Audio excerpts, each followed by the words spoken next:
consequences.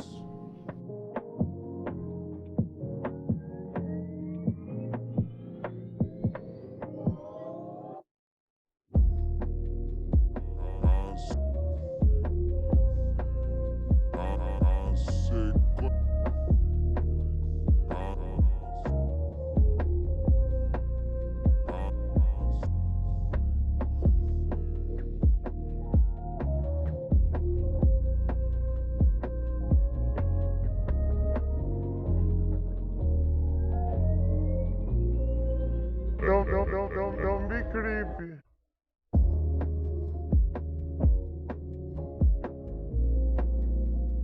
Don't be creepy.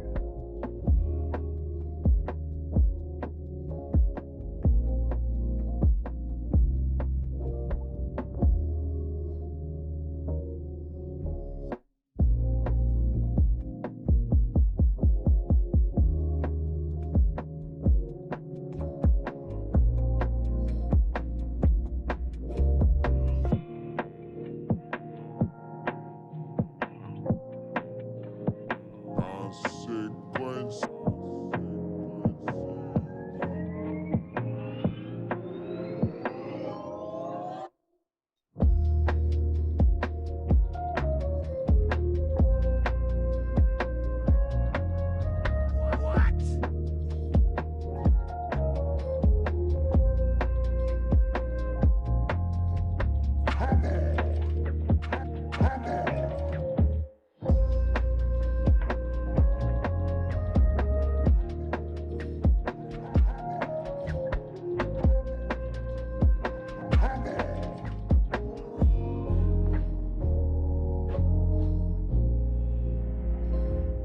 I did everything right and they indicted me.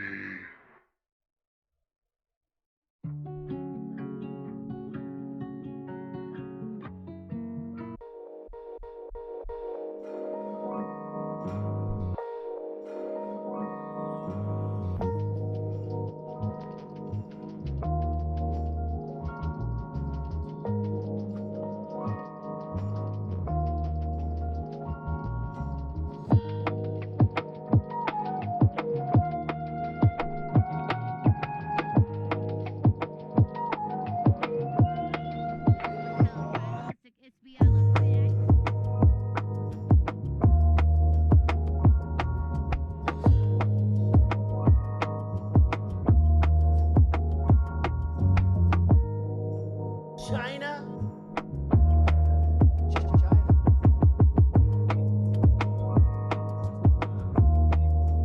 I have to have my China.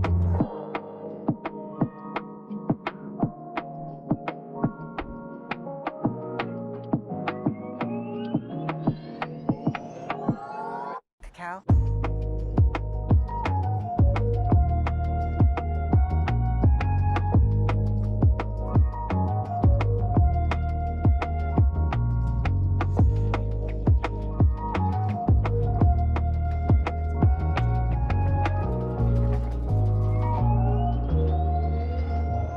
Don't be creepy.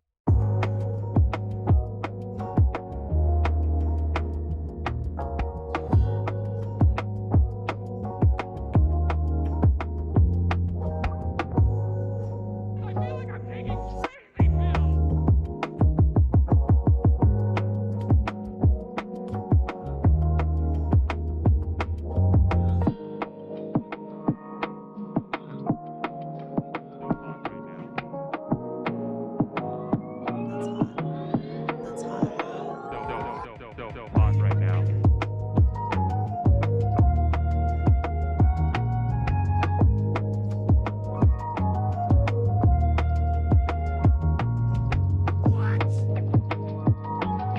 Don't be creepy. Don't be creepy. I mean, this really is dangerous, ladies and gentlemen. It's science.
It's science. Facebook, book.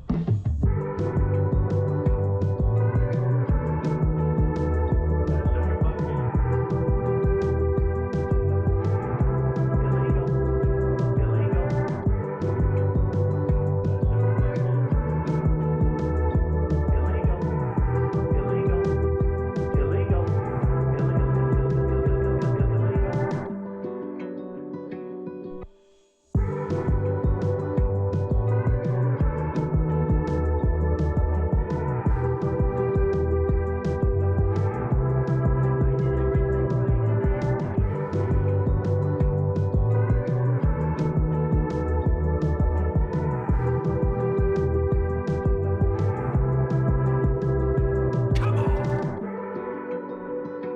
Phrasing.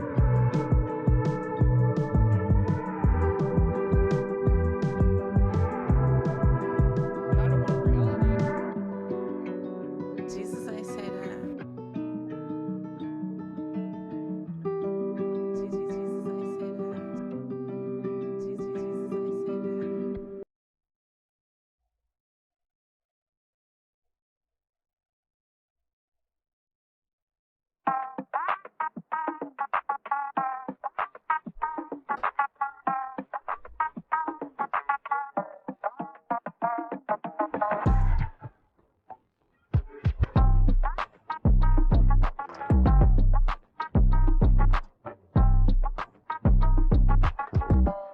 I see that you know your judo.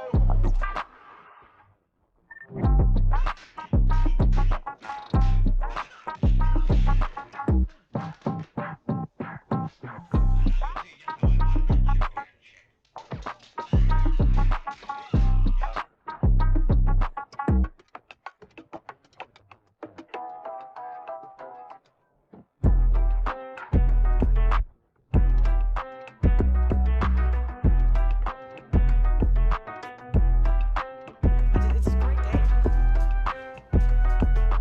That being said.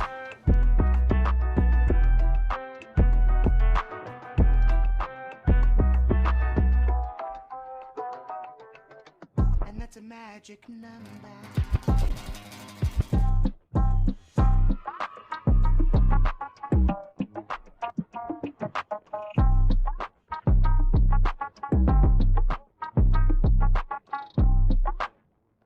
Cal?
Well, it's good to see you folks back again so soon.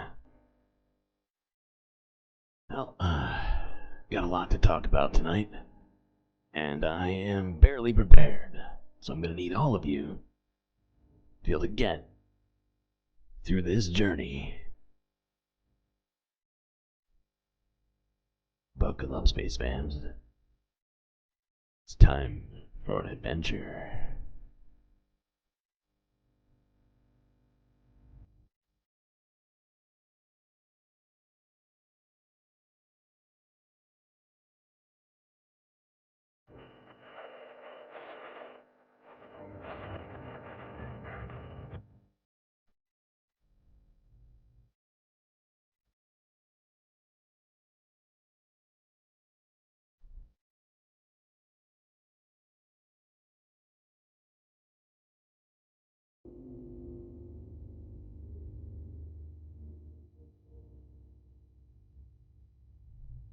Okay. What are we starting off with today?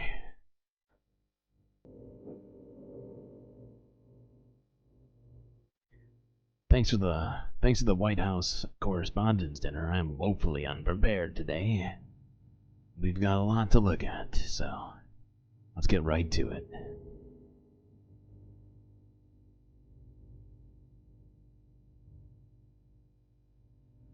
First, let's look at some stuff here in America. This first story here is from WRAL in Raleigh. Two people were shot downtown with no suspect in custody.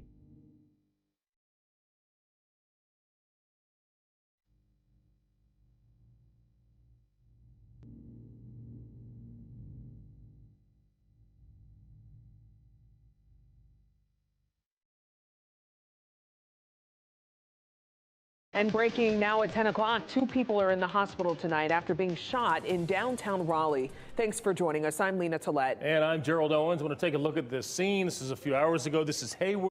You know what, chat? I just realized something. This is only fair. Now don't let this deter you from liking the stream. I still strongly encourage you to hit that like button. But it just turned 12 o'clock over the eastern seaboard here, and, well, that means it's Sunday Fun Day. Technically. On a very technical basis. And therefore, since I am a stickler for some things, I am going to do this. Blam, blam, blam. I'm a stickler for fun. That's what I am. Okay?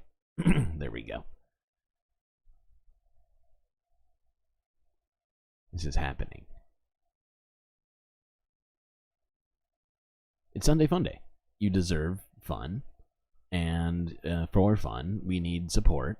Therefore, I present Exhibit A through F. Okay, what was I doing? Ah, yes. Reporting on gun violence. Street. You can see the police presence there. Willie Danley joining us live from Raleigh Police Headquarters. Willie, so far no suspects to talk about. What do we know about this case? Well, Gerald, I can tell you, having been on that scene, that it was very large. Police had Haywood closed down all the way from Lenore to Hay Lane. Take a look at this video that I captured while I was there. You can get a sense of just how large this investigation was. According to Raleigh Police, the shooting happened around 7:15 at the intersection of Haywood Street and Hay Lane. When officers got there, they did not find any victims, but they later found out that a woman was self-transported to the hospital with non-life-threatening injuries, and a man was self-transported to the hospital with some serious injuries. Right now, we don't have word on what their current condition is, but we are working to find out what led up to this shooting and what the relationship is between those two people. As you Ah, boy. Well, just another act of senseless gun violence in America, living up to our #1 spot for citizens shooting other citizens. Great job, America.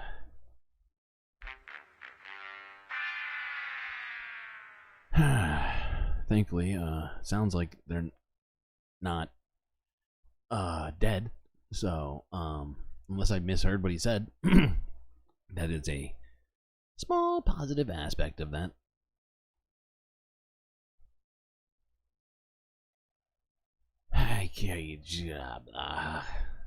Why, America? Why do we insist on being shitty? Let's move next to something even, well, equally, not even more, but equally shitty. This is involving a very tragic circumstance. This is from 12 hours ago. However, the actual story, I believe, the actual incident occurred a week ago. If my research is correct. This is from Reuters. Quote unquote, I can't breathe. Black man tells Ohio cops before death.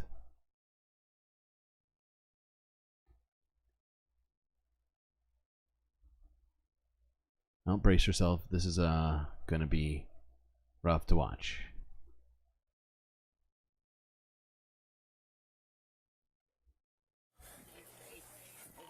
This body cam footage shows Frank Tyson, a black man in Ohio, telling officers, "I can't breathe," as he's pinned down and handcuffed. Soon after, reports say Tyson died in hospital.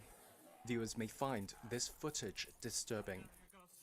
The Canton Police Department released a 36-minute clip on Thursday of officers apprehending 53-year-old Tyson on the evening of April 18th at a bar. Tyson was suspected of leaving the scene of a car accident. Officers were seen entering the establishment and after an altercation wrestled him to the ground. One of them placed a knee near Tyson's neck for about 30 seconds. Jesus fucking Christ. Come on. Cleveland say Tyson died at a local hospital, though Reuters could not immediately confirm the report. The official cause of death has not been determined. The Canton Police Department did not immediately comment on the video. Local media say officers involved were put on administrative leave. Oh, administrative The leave. incident is the latest of I don't know if you all know what that means, but just for your education, administrative leave almost always, in all circumstances, mean paid vacation. memories of George Floyd's deadly encounter with Minneapolis police 4 years ago. That set off massive racial justice protests in various cities in the United States and abroad. Yeah, we're familiar. What the fuck, dude? Fuck. Shit is fucked. Where's Soul Life? He said he was taking a shower, remember? I think he'll probably be back, but maybe he won't. I don't know. We'll see. But you need Soul Life? Is that necessary for your experience? Okay, I see you.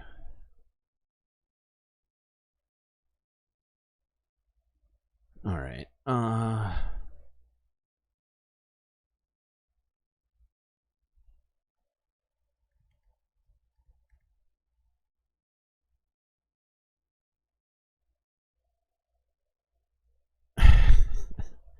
yeah, jumping in the shower is dangerous. You're right. Alright, let's move on to this next story, which is disturbing in a slightly different way. Moving on to sort of politics and stuff here. This is from 2 days ago from ABC Houston, where Arcola's mayor received a noose delivered to City Hall with a threatening note attached ahead of the elections. And, yeah. Well, let's just get into this in a second here. Let's just start this shit.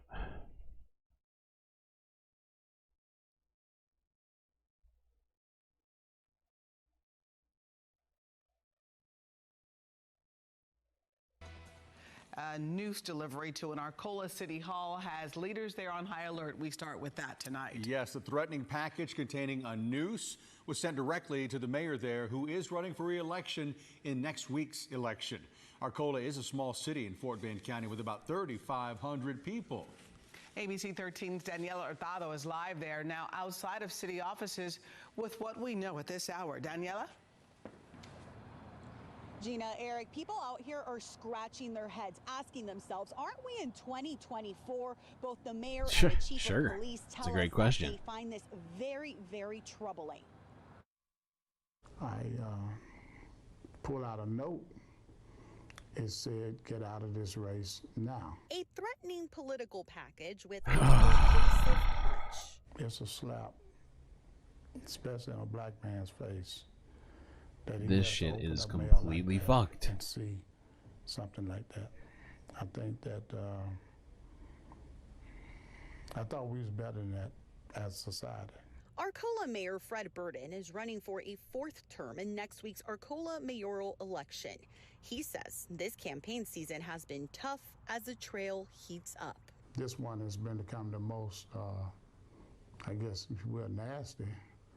But I won't let, you know, that situation, that mail that I got, I won't let those type of racial, if you will, throwbacks affect me in this race. Election aside, something like this is very troubling to receive. Chief of Police Erica Carr is taking the threat against the mayor seriously as she calls in the FBI to...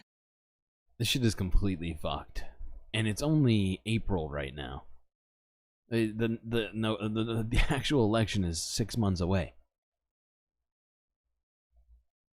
Like shit is not. It is not going good out there right now. People are acting completely fucked. This shit is just fully unacceptable. And I just don't know what our country is doing at this point. Shooting every day. More than one, seems like. And incidents like this just keep happening. Police killing black people for no good reason. It's a fucked up world we're living in. Even if we don't look outside of this country.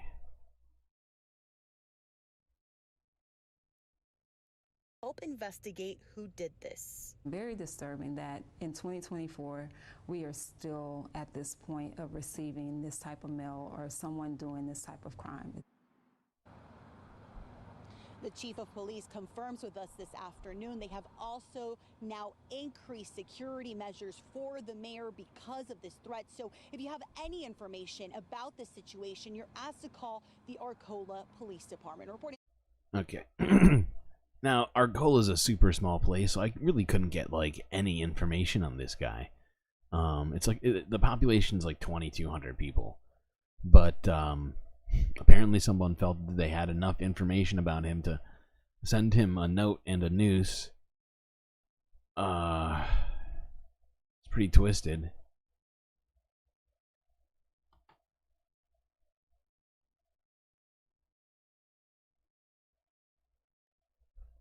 Apparently we're not just going back to, you know, the 1800s in abortion law. Maybe we're looking to go back in other ways too, seemingly. I don't know. I don't know. What do you think, chat? You think America's just going to go back to the 1800s? Feels like it more every day. All right, moving along. What else we got? All right, moving on. This is Donald Trump inviting Joe Biden to a debate. And I'm going to point this out. This is, well, you know, I'm not going to point it out. Let's just do this. Look at this shit. Our country's going to hell, and we sit here day after day after day, which is their plan. Because they think they might be able to eke out an election, but I doubt it, because the poll numbers are very good for us. I just want to say that I've invited Biden to debate. He can do it anytime he wants, including tonight. We're willing to do it Monday night, Tuesday night, Wednesday night, Thursday night, or Friday night on national television. We're ready. Just tell me where. We'll do it. What about the weekend? He just left out the weekend, Monday, Tuesday, Wednesday, Thursday, and Friday. But what, Saturdays and Sundays are all of the... Come on. What about people who are working? You know? It's fucked. It is fucked. Anyway, I just find this little tidbit interesting. Might lead to an actual debate. I don't think we've seen any real debates yet this year. It would be interesting, I suppose.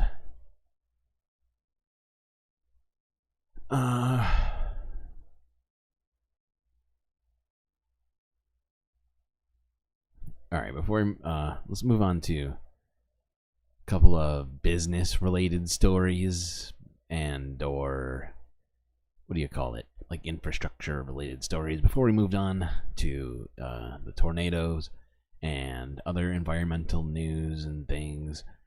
The first of these, I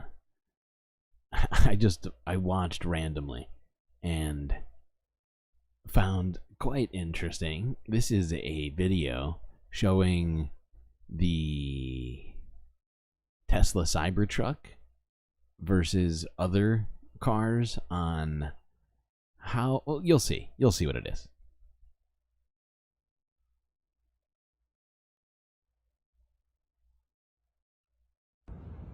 All right, so this is the Cybertruck. That's a Mercedes. Still alive. BMW. Ooh. Ow. That one hurt.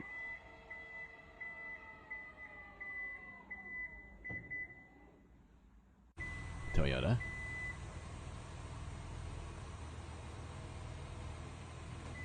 Kia. Wait. I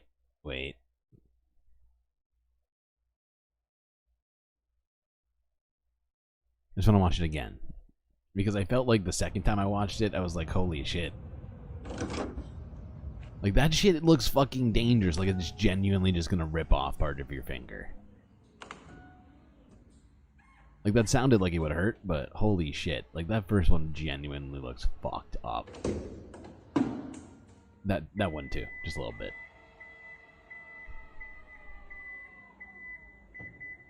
But yeah. Once again, just an example of Elon Musk's inability to run a company. Continued idiocy. Cybertruck. Just don't put your fingers by the boot unless you want to lose them. AKA the trunk. I watch too much British television. The boot? Isn't that that's a very Britishism, I think. Okay, let's move on. That was just silly. That was just for silliness. Okay, what's next? Oh, yeah, this is, troubling. Massive freight train derailment and fire forces I-40 closure near Arizona-New Mexico border. This is from a day ago.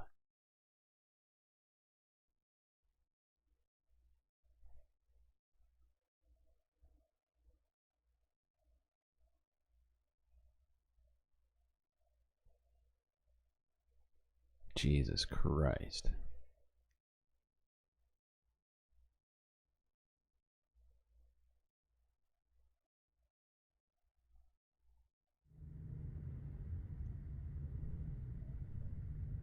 I wonder what the fuck is in that thing. You can see there's like this sort of grayish smoke and then a very dark gray smoke, which leads me to think that there's some sort of chemical being burnt off right now. My guess is might be oil. It's hard to tell. What is this? That was a train derailment in Arizona, New Mexico area. The decision to extend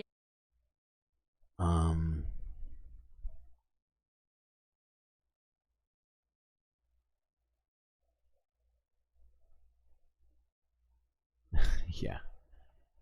That shit was fucked.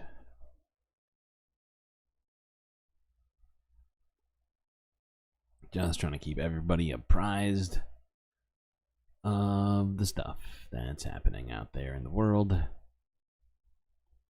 Once again, and the fact is like, there's been too many train derailments, and the more I hear about it, the more that I start to realize just how much of this is related to like corporate malfeasance and not being, you know, like Norfolk Southern and all these other people. Like, it's not the United States government that makes sure all this shit is safe. It's basically all on them.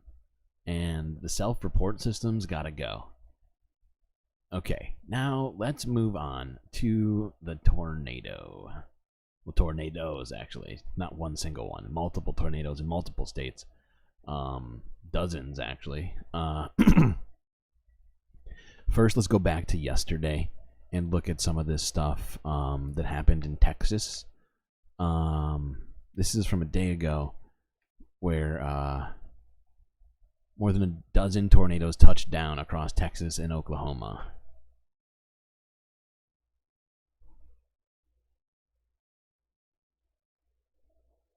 We begin tonight with breaking news. Dozens of tornadoes touched down in at least 3 states, including Texas, Oklahoma, and Nebraska. Take a look at this massive funnel cloud tearing across an interstate north of Lincoln, Nebraska. Large pieces of debris can be spotted flying through the air as the twister spins just out of control. In addition to tornadoes and torrential downpours, parts of Texas, including Arlington, were hit with hailstorms, some as large as golf balls. And the threat is far from over. This dangerous system will stretch from Michigan to Texas with twisters, large hail, and damaging winds straight through the weekend. It is tornado season, and CBS's Omar Villafranca will start us off tonight from Ennis, Texas, which is currently under a severe weather alert. Dramatic moments along Interstate 80 near Lincoln, Nebraska this afternoon as a dangerous tornado crossed the highway, flipping a semi-truck. Storm chasers stopping to check on the driver narrowly missed. I haven't even seen this footage yet. As the twister tore through. He's okay, he's okay. Houses shredded in Douglas County, some taking a direct hit by the destructive tornado. A newly built neighborhood with a few homes still under construction, now gone.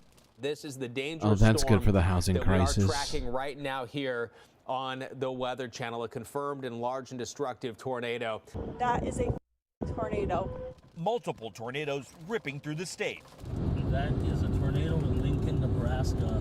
With reports of major damage, including a building collapse near Waverly and a train blown off the tracks. Wow.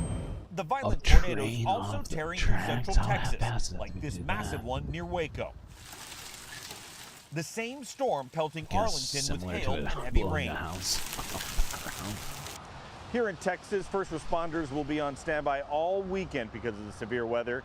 And this afternoon, just this part of the state had tornadoes, hail, high winds, and heavy rain in just a few hours. Jesus Christ. The extreme weather is stepping up. Okay, we got more of this stuff. I'm going to try and get through it because I do have a live stream I want to see of what's happening currently. This is also from a day ago, but this is from the AP. I think they have some slightly different footage also. Maybe we should just click through these instead of me going back and forth. Everything's flying there. Oh no.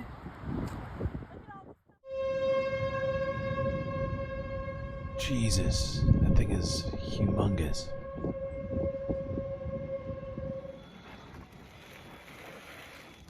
We watched it touch down about 200 yards over there, and then we went to the get shelter. And we came back, we could hear it going through. When we came back up, our fence was gone, and we looked over to the northwest, and the whole neighborhood's gone. The whole neighborhood just to the north of us is pretty flattened, and some of the cul-de-sacs, people in our immediate neighborhood seem to be safe, but there's been a lot of loss and a lot of fire and rescue trying to retrieve what they can. Fuck. Alright, we're just gonna keep this going. This is the next one is from Al Jazeera. The moment a tornado touchdown in the U.S. state of holy Nebraska. fucking shit. The town of Omaha took it down. Oh my fucking god. That literally scared the fuck out of me. I was like ready to run. Holy shit. Oh my fucking god. The moment a tornado touched down in the U.S. state of Nebraska. Look at how much stuff is flying in the The town of Omaha air. took a direct hit. Holy Entire down the street, there's no houses down there. Up the street, there's no houses either. It just took everything in about 5-10 minutes and it's gone. This is what's left of the city's airport after a tornado touchdown here. The Epley airfield was temporarily closed. Passengers were moved to storm shelters, and emergency crews took charge. It was one of several reported in at least 5 states on Friday, making it the most active day for tornadoes in the country in more than a year. The area is dealing with power outages and gas leaks. The state of Oklahoma was also affected as twisters tore through miles of farmland, toppled trees, flattened homes and overturned vehicles. The National Weather Service has warned of powerful storms through Saturday in Central Plains extending as far as Texas. Kulsum Sharif, Al Jazeera. Make sure to subscribe to our channel to get the latest. Holy fuck. That footage was disturbing. I can't believe the person who got that footage was so close to that freaking storm. Like, and now they might have had like a telephoto lens. Something like that, but I just feel like everybody uses their phones these days. But no, of course it could have been further away than it looked. Okay, we got more. What else is this? This next one is from Guardian News, showing the devastation in Nebraska. Now, yesterday we were looking at the footage, the early footage that came out from Texas, which did not look half as bad, not even like a quarter as bad as what we just looked at. And I was thinking, and from what I had seen, it looked like it was heading maybe towards, more towards the middle of the country, but it took from what I can tell, I think it took like a sort of northward turn. And I did point out I'm not a meteorologist, and that it could definitely do something like that. So, I'm kind of bummed that this is happening right now. Honestly, I hate being like the one to show everybody this kind of just fucking just nonsense right now. But it seems like it's become my job, I guess, kind of. If you don't get paid. I'm a doom slave, basically. That's what I'm saying. There were warnings in Iowa, too. I think it did actually wind up hitting Iowa. And we have more footage to look at. I'm just trying to take a break to, like, bring myself back to center. But let's move on. This one is from Guardian News, showing the devastation that was left in Nebraska as these storms made their way through the state.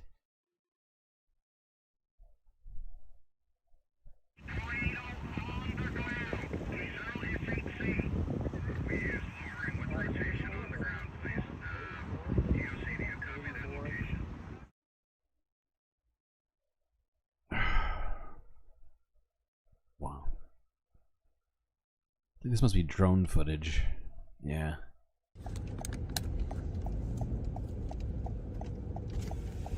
Oh, it's right there, too. Stops up. Yeah, no kidding. I like how this guy was just driving straight up the storm, and his wife's like, "Hey, maybe don't do that. Maybe stop."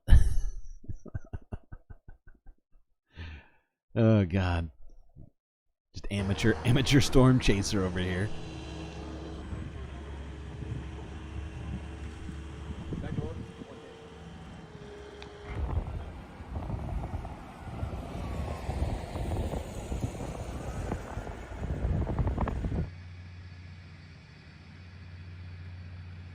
An airfield in Nebraska was also damaged. Oh shit, is that an airfield? Not anymore, it's not. Holy fuck. Wow. This footage is insane. These tornadoes were... I feel like I look at a lot of this stuff all the time. But this fucking damage is so complete in so many places. It's... Honestly, I feel like I'm trying to stay positive about it, but it's fucking scary as shit. I don't even think this storm is done. It's moving north right now. Hold on. Let's move on. What's next? This is... Let's go to this from 10 hours ago. This is newer footage of more of this damage that was done in Nebraska here. Oh shit, I switched screens. There we go. Okay.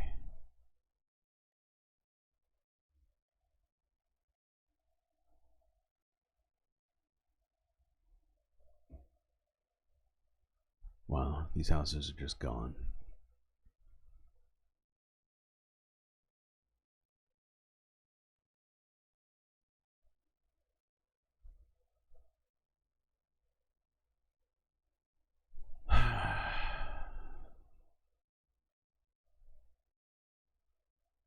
Did I say hurricane?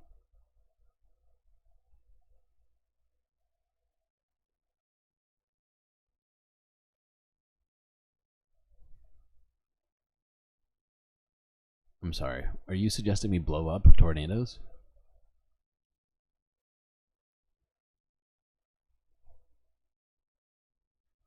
I feel like you've lost it. Just a little bit.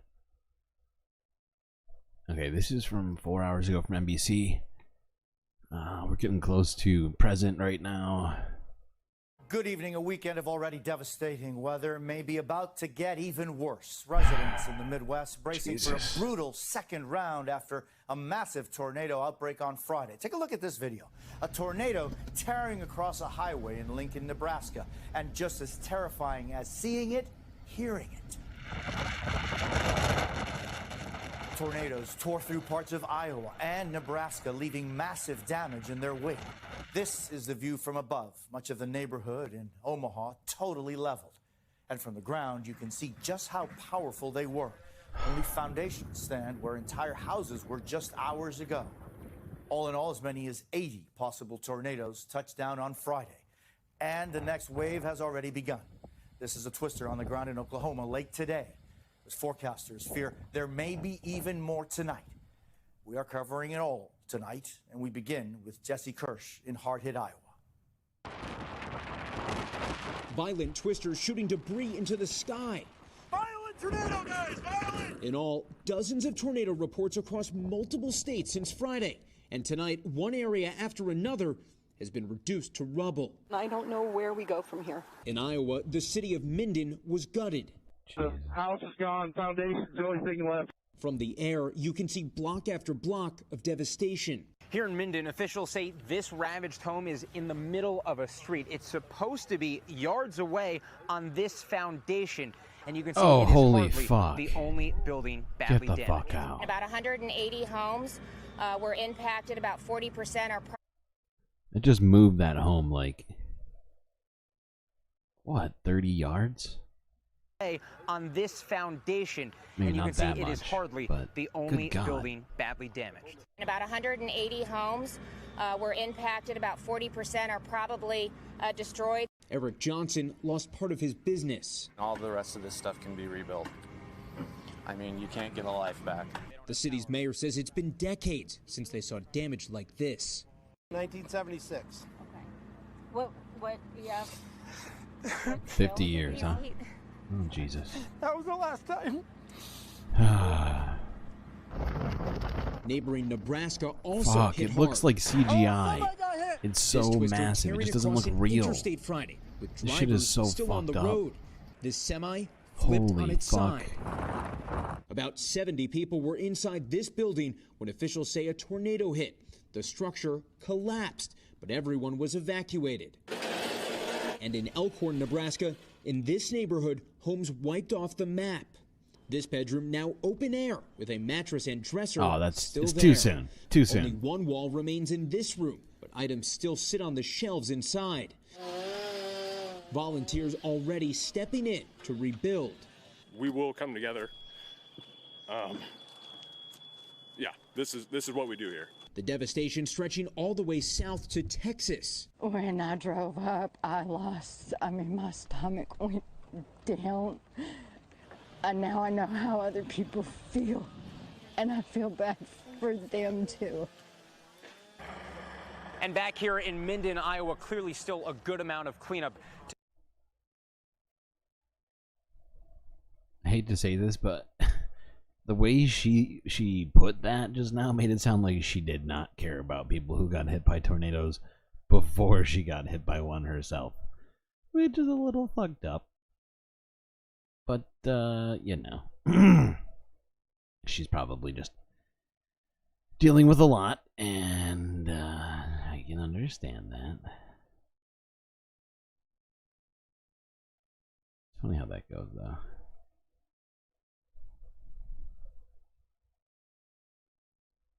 Oh, we're getting really close to the current. This is from 2 hours ago. From AP.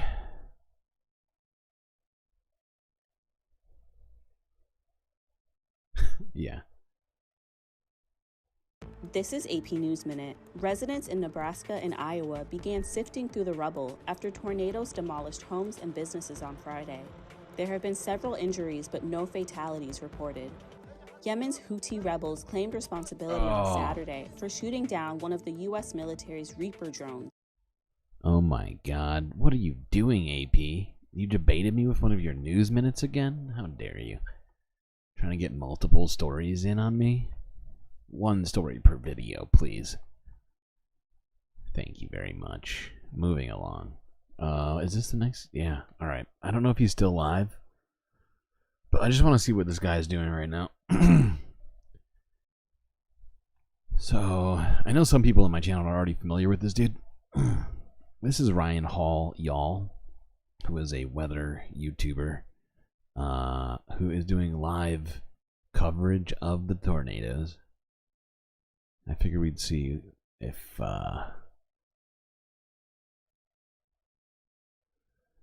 we have an update on the situation. Shouldn't be there. The correlation coefficient shows us where things don't correlate. Hold on, I'm going to go back a little bit.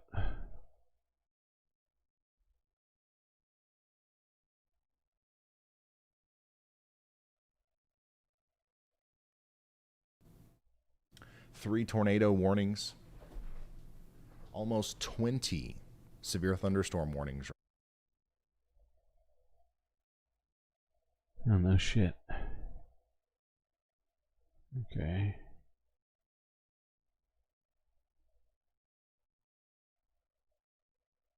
This is lagging the fuck out of my computer trying to go through his live stream right now. Or something's happening. I can't tell what it is. Oh, I see. I see that. Stupid YouTube.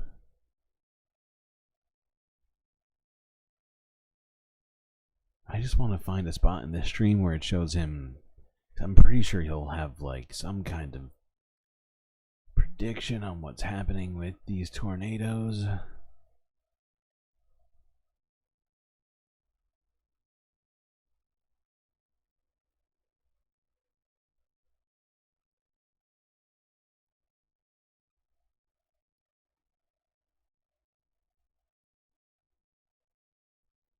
World as possible to get through this one. Starting to see more and more damage videos from this storm littered between Marietta and Dixon. Lots of damage, especially along Interstate we're 35 watching this. there near Marietta. I'm seeing lots of overturned semis, just tons of cars. Looks like he's looking at and Oklahoma littered, right now. across the road here in portions of Oklahoma. I'm sharing some of that imagery right now. That same storm is now moving into Dixon, and from there we are concerned about places between Dixon and Mill Creek. If this thing continues to go for any more time, and it could, it's going to go right up into Mill Creek here at some point. So y'all get ready.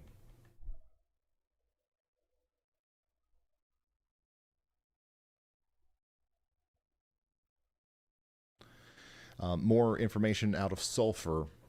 We're hearing reports of horrendous damage. Multiple brick structures collapsed. This is, obviously right now it's hard to see. It's hard to see everything that happened in Sulphur because there's no power and it's dark and there's a severe thunderstorm going on. But multiple brick structures reportedly collapsed. A new PDS tornado warning Marshall, has Murray, been issued. Johnston, Carter counties in Oklahoma. Pause. And that's going to be this big flashing polygon here. So they went ahead and extended that PDS tornado warning to include Mill Creek. Oh my God, pause. So Mill Creek, you are now under a particularly dangerous situation tornado warning. They only do that whenever they are nearly certain that we've got a life-threatening, big-time damaging tornado on the ground, and that's pretty apparent. Oh my God, there we go. Super annoying. All right, I'm looking right here on Google right now, and it appears that there are tornado watches going as far north as central Illinois as of right now. It's currently located, like I believe it just went through, what is it called? Iowa? Is it Oklahoma? Sorry. Let me look at this. Oh, God.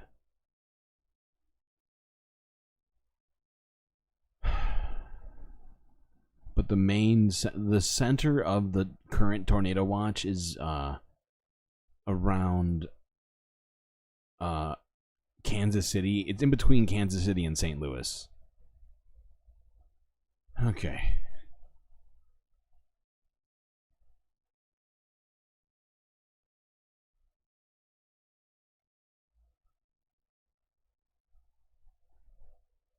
Oh, I just was I was just listening to what he was saying, because he was just looking at one particular county, and I was just hoping that he was making predictions for the direction of the storms. He often does stuff like that.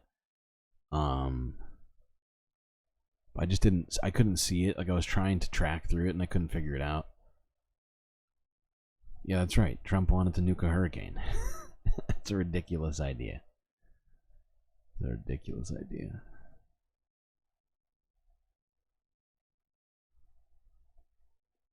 Okay. Well, for now, it looks like the from our debris signature here that is now visible over Dixon and Dripping Springs.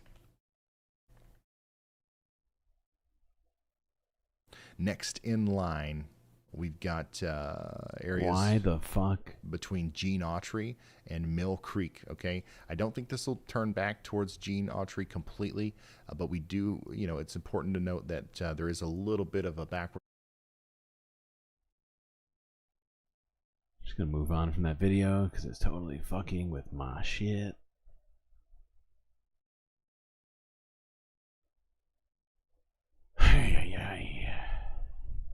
Okay. So yeah, the path of the hurricane appears to be going northwards, in the direction of Illinois, but it's still uncertain. If I get any more updates, I'll let you know. Shit is fucked up.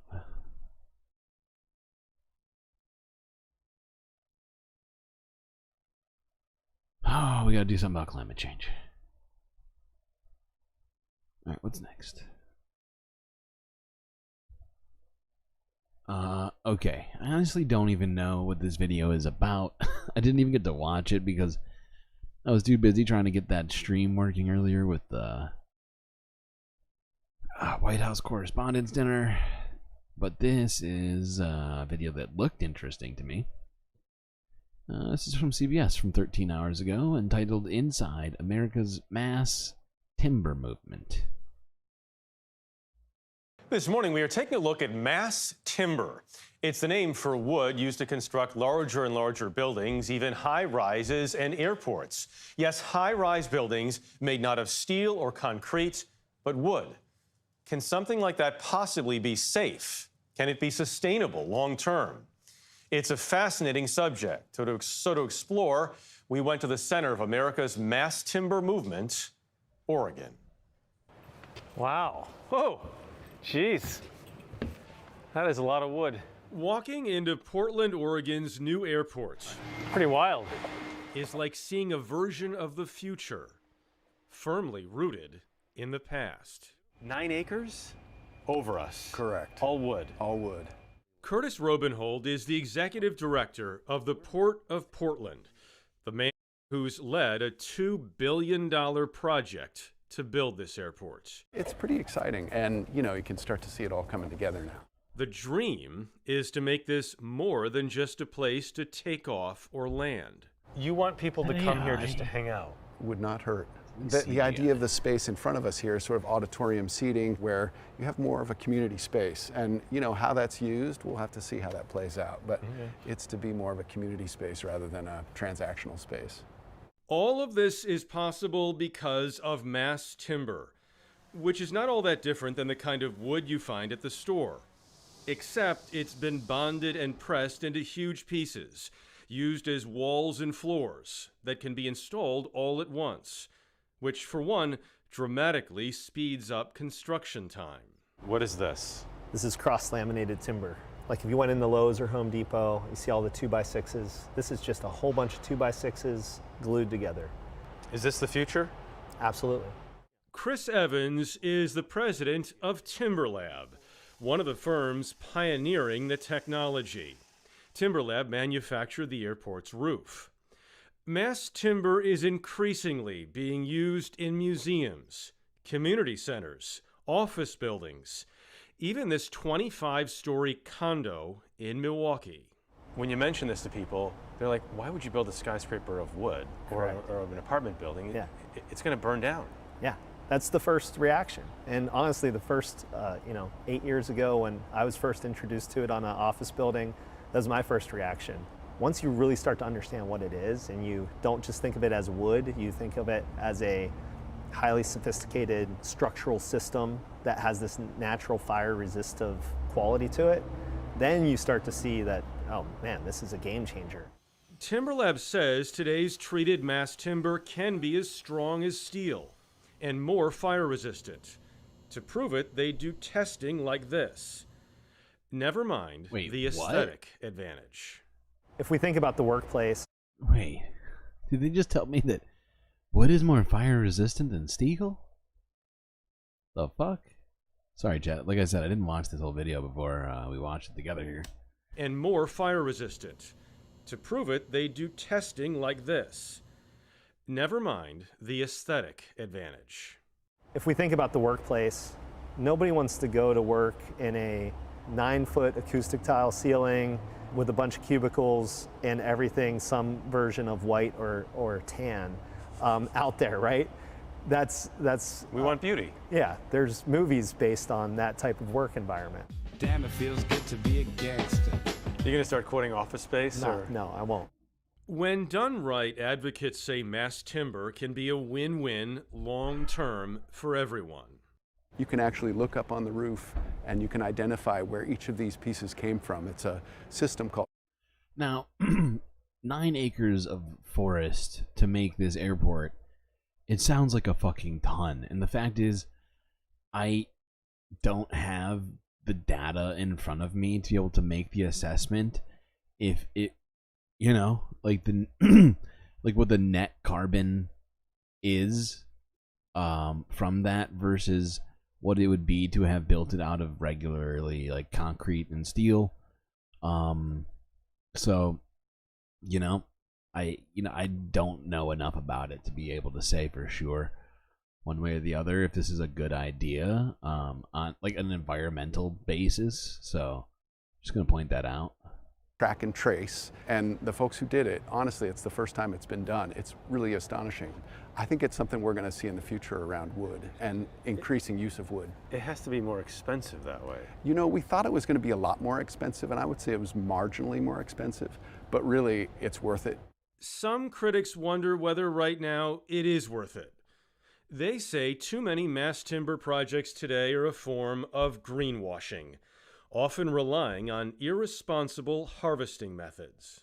Every time I see a clear-cut site, it looks apocalyptic. Yeah, and they take a while to grow back to any semblance of a forest. Sean Stevens is the executive director of Oregon Wild. He took us to a forest 90 minutes outside Portland. The timber from this site was used for a project in Washington state that was billed as climate friendly. Was it climate friendly? You really can't call clear cutting, especially at this scale, climate friendly. Do you think skyscrapers made of mass timber are a good idea? Can a big mass timber building be built and have it be green? Yes, but right now, mostly mass timber is being used as a way to greenwash existing bad practices. Critics of mass timber say it's greenwashing. I wouldn't say it's greenwashing at all. American forests are producing more timber than we're consuming. A natural part of forest growth is to have some devastation, landslides, wildfires. Things happen where the forest regenerates and grows. But this isn't natural, it's man-made if you're clear cutting. Absolutely, and I'm not a proponent of saying, yes, go clear cut. What I'd say is subscribing to sustainable forestry practices that are understood and known. Those are in alignment with long-term forest health. Can you ensure that the timber used here in this mass timber is responsibly harvested? Absolutely, yeah, without a doubt. The Portland Airport acknowledges they did get some of their wood from smaller clear cuts, which many forestry experts say are currently unavoidable. But there are ways to mitigate the harm, like allowing longer growth of trees, doing smaller cuts, and leaving a larger percentage of the trees untouched, which the airport says they did.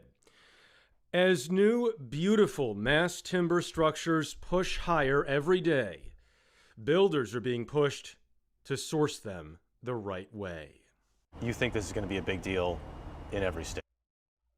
Well, probably going to look into this more. Is there 30 million acres of forest in Oregon? That's a fuck ton. That is a fuck ton of forest, but yeah, I'm not ready to jump on the bandwagon yet with this one. It does seem like it has some potential benefits and a lot of potential downsides, so I'm very much not sure. It just looked interesting, and I didn't get to watch it, so we just watched it together, you know? That is kind of what's the vibe of today's stream is, a little bit. Just because I'm not as prepared as usual. Okay, moving on. What else we got? Okay, this is actually along the same lines as this last video. Will flying ever be sustainable? Question mark. This is from BBC from 16 hours ago. My personal thinking is probably not. We've come a long way since the Wright brothers' first flight in 1903. That day they lifted the world into a new dimension. Then we achieved bigger, faster planes. Great, but that's also how we ended up with all these emissions. Jet engines burn kerosene, which releases carbon dioxide, one of the main greenhouse gases causing climate change. The industry faces an enormous challenge to clean up its act, and that means coming up with new fuels. So let's take a look at some of the options. Okay. There are biofuels, which are made out of things like plants or vegetable oils, but they still produce some harmful emissions. True. Then there's electric, but although batteries are getting far more efficient, the size that you'd need to power a passenger jet would be way too heavy. And there's one potential solution that's getting people really excited: hydrogen. Hydrogen fuel cells combine hydrogen and oxygen to create a flow of electrons around a circuit to power a motor. And as we all know, hydrogen plus oxygen equals H2O. Yeah, we know. We can use stone and earth. I don't think we can build a skyscraper out of stone and earth. But I think I get what you're trying to say. And I like the thinking of it, but unfortunately I don't see how that would be scalable beyond residential single family housing type stuff. Or I mean, I guess you could build a castle or something like that. And obviously there's things like earth chips, which I think are certainly interesting and very innovative sort of ideas. And not, innovative is a bold word to use because it's been around since like the 60s. But yeah, like I think we should be trying to reduce our footprints in all sorts of different ways, and it's not a one size fit all, which is why I'm not ready to, like, you know, either condemn or promote that idea. I just felt it was interesting and figured we'd watch it together. Kind of like this one. Problem is, we can't do much about the fundamental. I have to open my mind about building skyscrapers out of stones. Fine, I'll open my mind. You let me, you clue me in on on the research on this one, and we'll get into a deep discussion on this.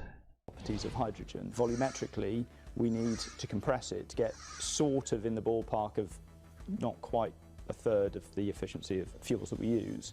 That means that we need often very large, very heavy tanks because they need very thick walls to deal with the incredibly high pressures we need. I mean, my understanding is that hydrogen is definitely off the table for quite some time, partly due to the fact that it would require entirely new fleets of vehicles, as the requirements for current hydrogen technology would completely change how an airplane functions to some degree, or at least how it would be built. And if I understand it correctly, retrofitting them to use hydrogen would be equally as problematic. What you end up with is an aeroplane that can't have any passengers in. This is the challenge faced by Zero Avia, one of several companies working to make hydrogen-powered flight a reality. They retrofit existing planes with hydrogen engines. The company had several successful test flights with this plane last year.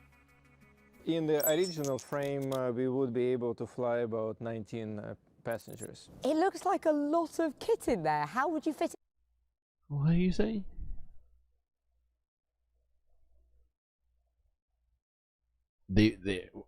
I don't think they're talking about building them. That's literally what that video is about. Are you saying that when you say stone and earth, are you just talking about concrete and metal?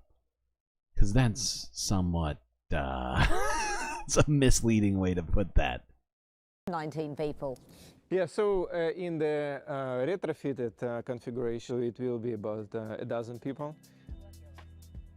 Daniela is one of the engineers working on the engine. Actually are the fuel cells that are this one. The power is created in these small layers, so you have to build up your layers to create the power to take off an aircraft. This engine could almost provide enough power to get you from London to Glasgow, Almost? but not quite. It's not very far. If you wanted to scale it up for international flights, would you just make the same thing bigger, or is it a totally different exercise? It is scalable until a certain power, but then we'll have to change technology. Getting this high power density system that will allow to have a lot. Yeah, I mean, could be beneficial for replacing short-term flights, it sounds like. But yeah, Glasgow to London's not very far. That's like from one side of New York to the other, I'm pretty sure. Okay, what next? Alright. Let's look at this from 10 hours ago. Looking more at the floods in Kenya. As it continues to rain there, people continue to die. The mortalities are now up to 70. This is from 10 hours ago.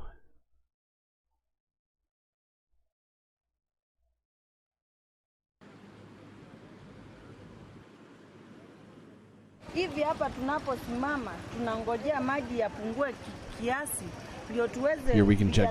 Here, wait, what? Waone kama kuna watoto. I think I missed something. Go back.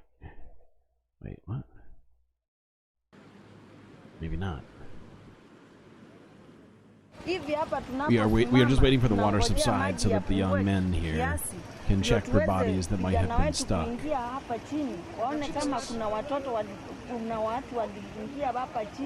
In the sand below the water so the bodies can be retrieved.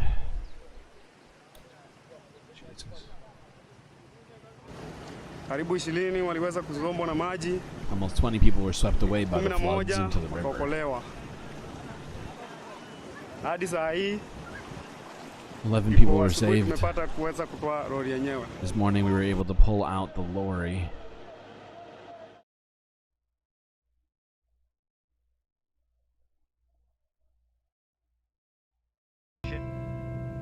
The state has lost over. Okay.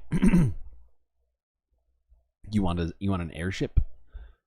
Yeah, that does sound fun. Unfortunately, ever since the what do you call it? The Hindenburg, that plan kind of went out the out the window. Although I have heard about people trying to make airships again, just not using hydrogen, using a different gas to fill up the dirigible with.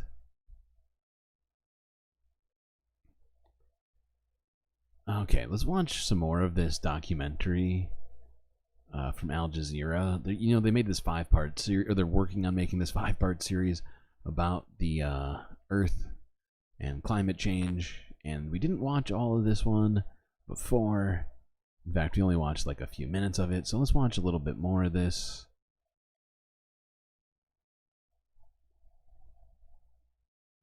Oh my God, Katrina was so long ago now. And storms are just getting worse and worse. What was it, 20 years ago now? 19? It was like, was it 2005?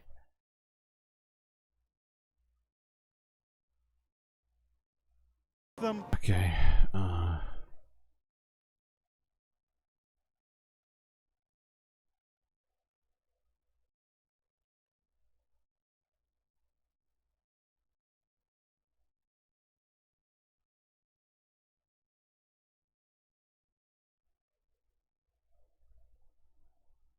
actually, maybe we'll watch.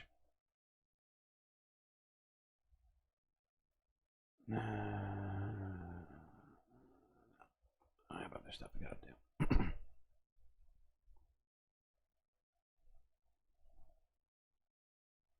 And now we're gonna move on. We're gonna move on from this one. I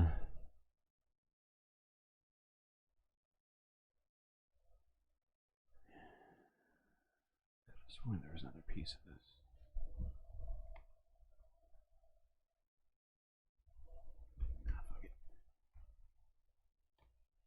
Fuck it. What's next? Alright, let's look at this. This is from 16 hours ago from the AP, where Cuba's cash shortage is causing long lines at banks and ATMs.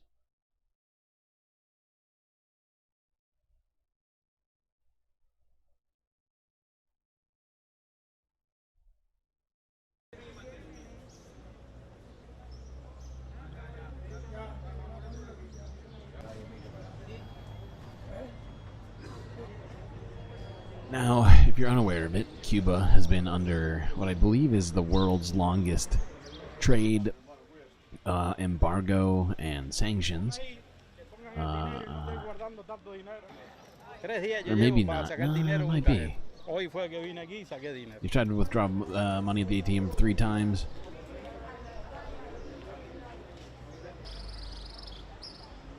But a great deal of that is the explanation for the problems there. The last official data shows that 70% of the money in circulation cash, and is only 30% is in the banks.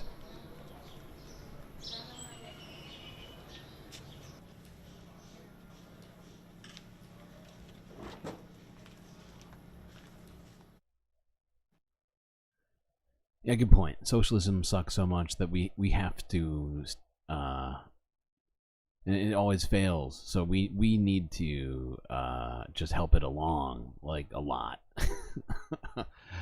by completely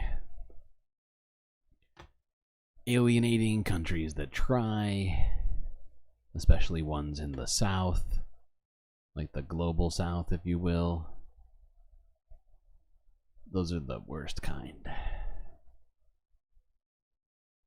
Which will definitely fail, even if we weren't going to do the embargoes, but it's best if we just do them, you know. Alright, I can't keep the sarcasm going. Too low energy today for some reason. Okay, what's next?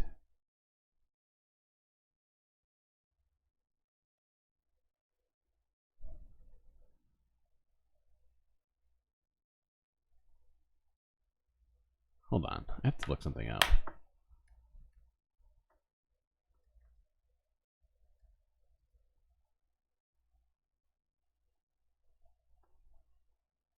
Okay, yeah, alright. Let's watch this quickly, where the torch of Olympic flame is taken from Greece onto a sailboat to to France, I guess.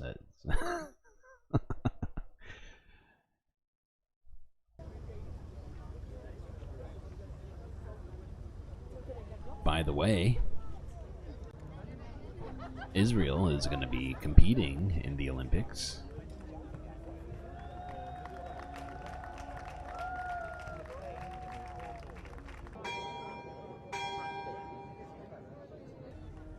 Meanwhile, Palestinians aren't allowed to compete in the Olympics. They haven't been for the last 30 years. Just to make everybody aware of that fact. Might be time to boycott the Olympics. Just gonna say.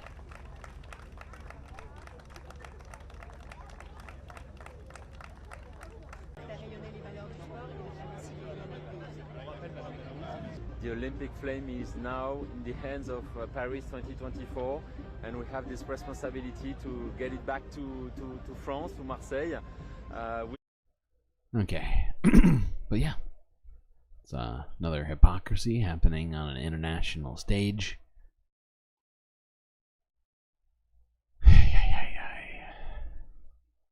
It's been time to boycott the Olympics? That's fair. That's probably fair.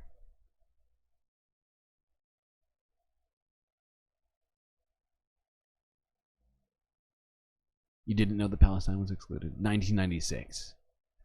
1996 is when they were excluded from the Olympics. Wait a second. Hold on. Wait a second. I take it back. Wait. Everybody hold the phone.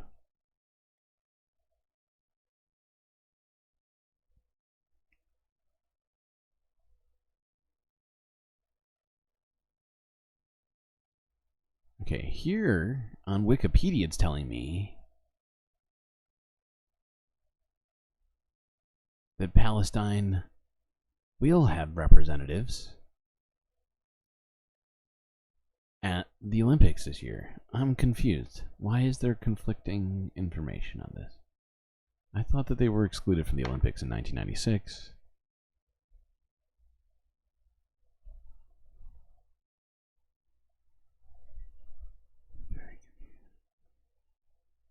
Maybe I was wrong. Maybe it's... I guess I'm just an idiot, and I'm bad at reading. Okay, I was wrong. But, yeah. It's not the first time that I've been wrong about something. Thankfully, I checked myself while I was talking. Now, they have one in equestrian and one in taekwondo. So we might get a chance to see a Palestinian literally kick ass at the Olympics, so... Hey, I was gonna say, might not want to boycott that one. Alright, now let's move on. What's next? War? No. No. Anti-government protests in Hungary, staged by challenger to Viktor Orban, Peter Magyar. This is from 19 hours ago.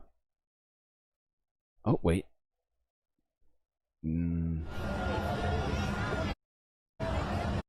Before we do that, let's look at Amsterdam celebrate King's Day. Which is a weird day. Why are they all orange?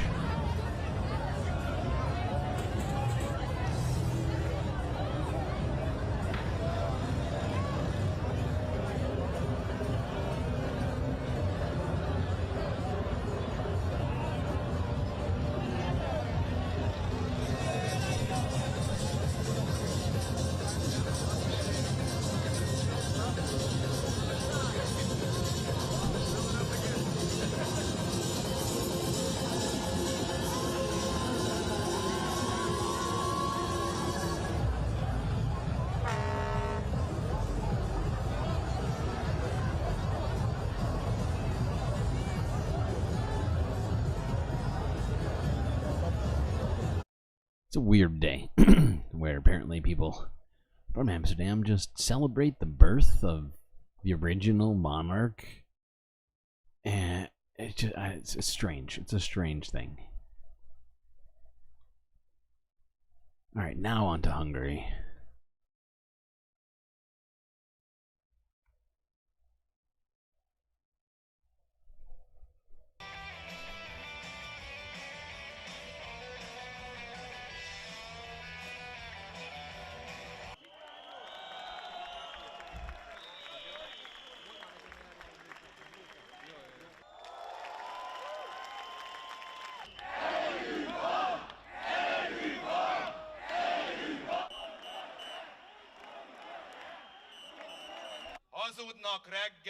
They lie in the morning, they lie at night, they lie everywhere they can.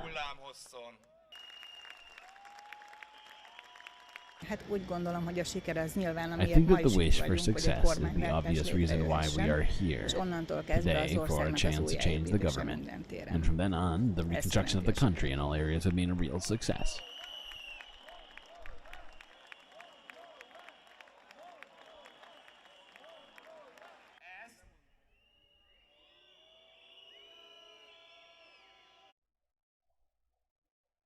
Okay.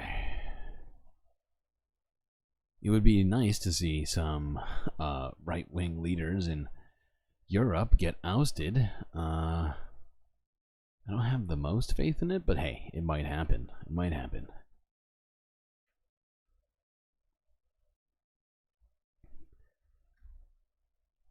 Okay. Let's look at this from a day ago, from Reuters, where the Nagorno-Karabakh ceasefire center closes as Russia withdraws. Now, we've talked about Nagorno-Karabakh before. It is a region that is sort of in between, like Azerbaijan. Oh wait, no, it's like a. Hold on, I gotta look at the map again. I forget where exactly it is. It's like inside of Azerbaijan, but it's like a slightly contested region, I guess, between the Armenians and the Azerbaijanis, and it creates a great deal of problems and fighting. And there's already been some issues over there recently. It's been going on for about what, like 30 years or something like that, maybe even longer. I'm not entirely sure, but it's been going on for quite some time, starting around like the collapse of the Soviet Union.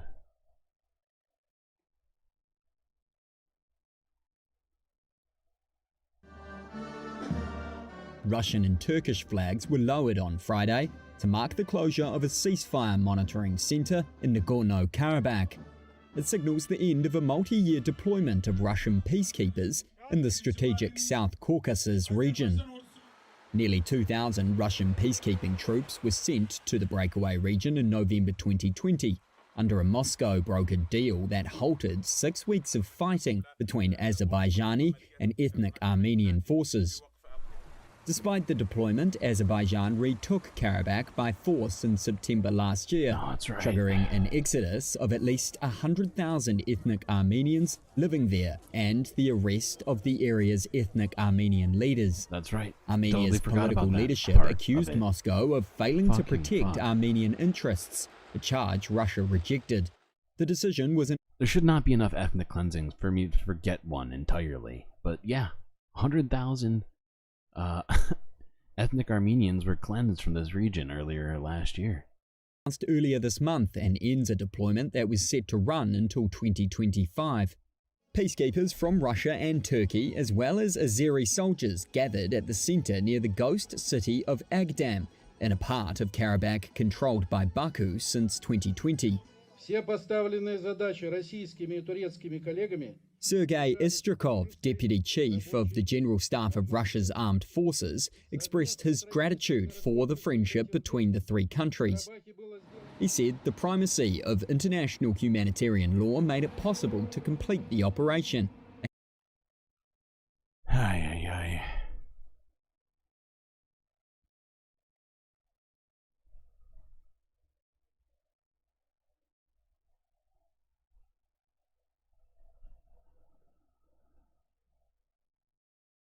Okay, moving on to Ukraine momentarily.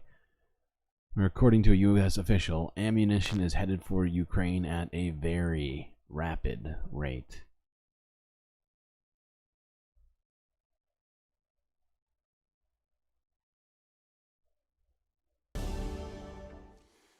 Now, desperately needed ammunition is now heading for Ukraine after the US approved a new batch of military aid for Kyiv.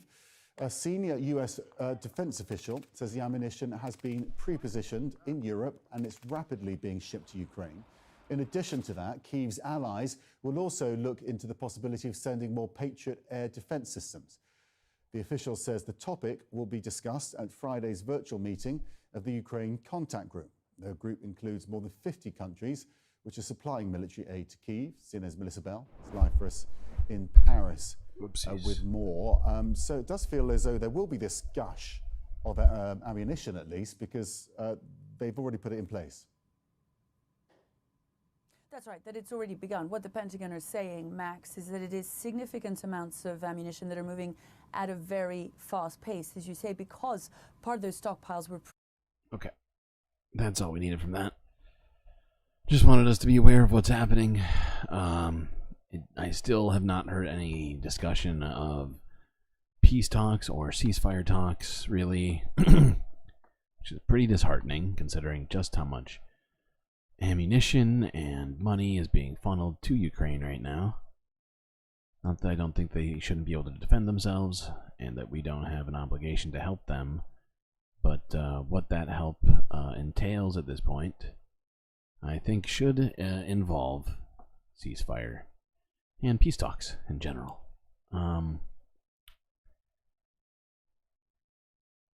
What is next? Actually, I need to take a quick break.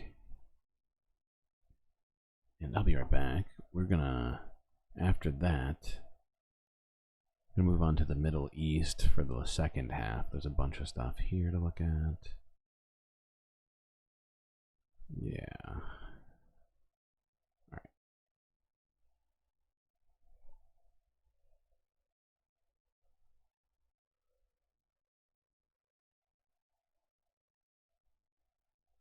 Phrasing.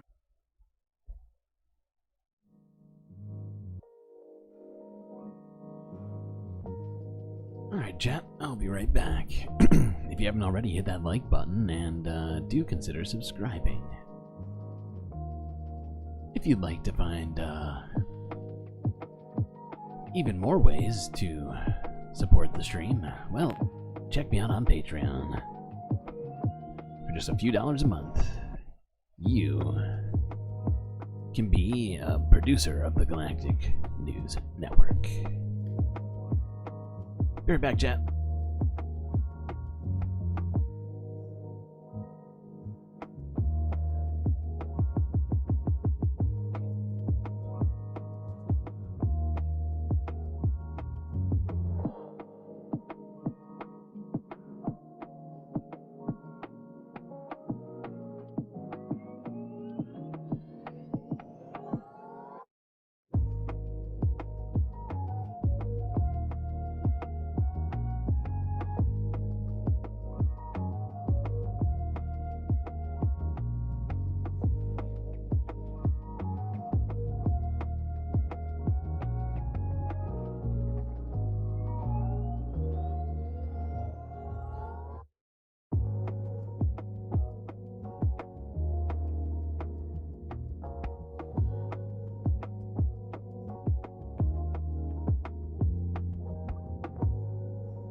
The United States and 17 other countries are demanding that Hamas release all the hostages it holds in Gaza. The Biden administration is trying to increase global pressure on the militant group.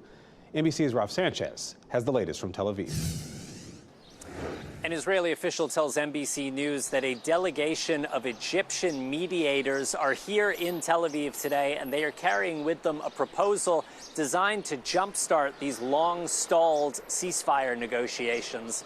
Now, a previous proposal had suggested a 6-week ceasefire in Gaza in exchange for the release of 40 hostages from the so-called humanitarian category. So that is women, children, the elderly, people with serious medical conditions. Hamas has indicated that it does not have 40 living hostages who fit that criteria. So the Egyptians today are suggesting a new formula that would involve the release of 33 hostages from that category. Israel's cabinet is studying that proposal. No final decision has been made yet, but it comes after months and months of deadlock.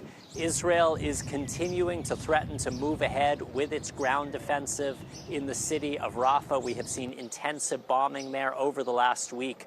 But as of yet, no sign of large-scale Israeli ground forces closing in on the city. The White House has said it opposes any Israeli operation in Rafah without a credible plan to move those million-plus Palestinian civilians out of harm's way. Raf Sanchez, NBC News, Tel Aviv.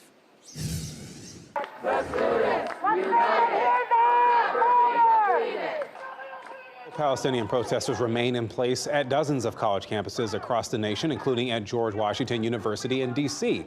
That's despite an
Oh, son of a bitch. How was I muted? What the hell? How did that even happen? I was talking that whole time. Oh, that's very frustrating. I was talking and talking. It's just doing so much talking.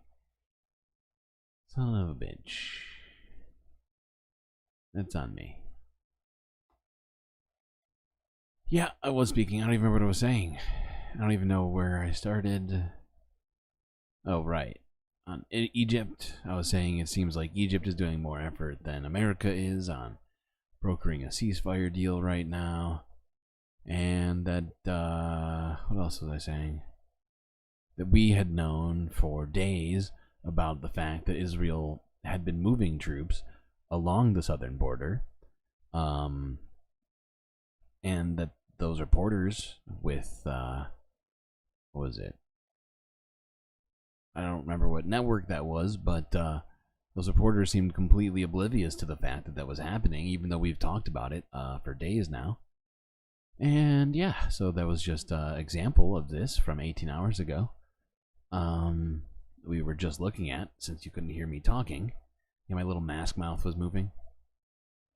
Yeah. That's the best way to know. Very frustrating. This next video is also frustrating, but for different but related reason. This is from 19 hours ago from Middle East Eye, where insects and infectious diseases are spreading fast in Gaza.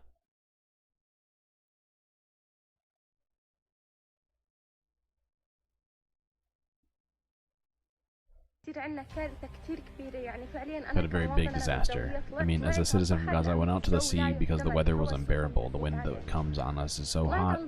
I went to the sea. I didn't expect to see those scenes.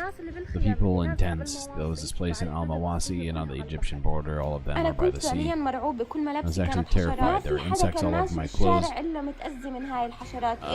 They were all itching. You might be asking where the insects are coming from. I'll tell you. It's because the sewage system has deteriorated. There's a rubbish dump on every turn. Not to mention the diseases that are spreading. The sea is full of sewage.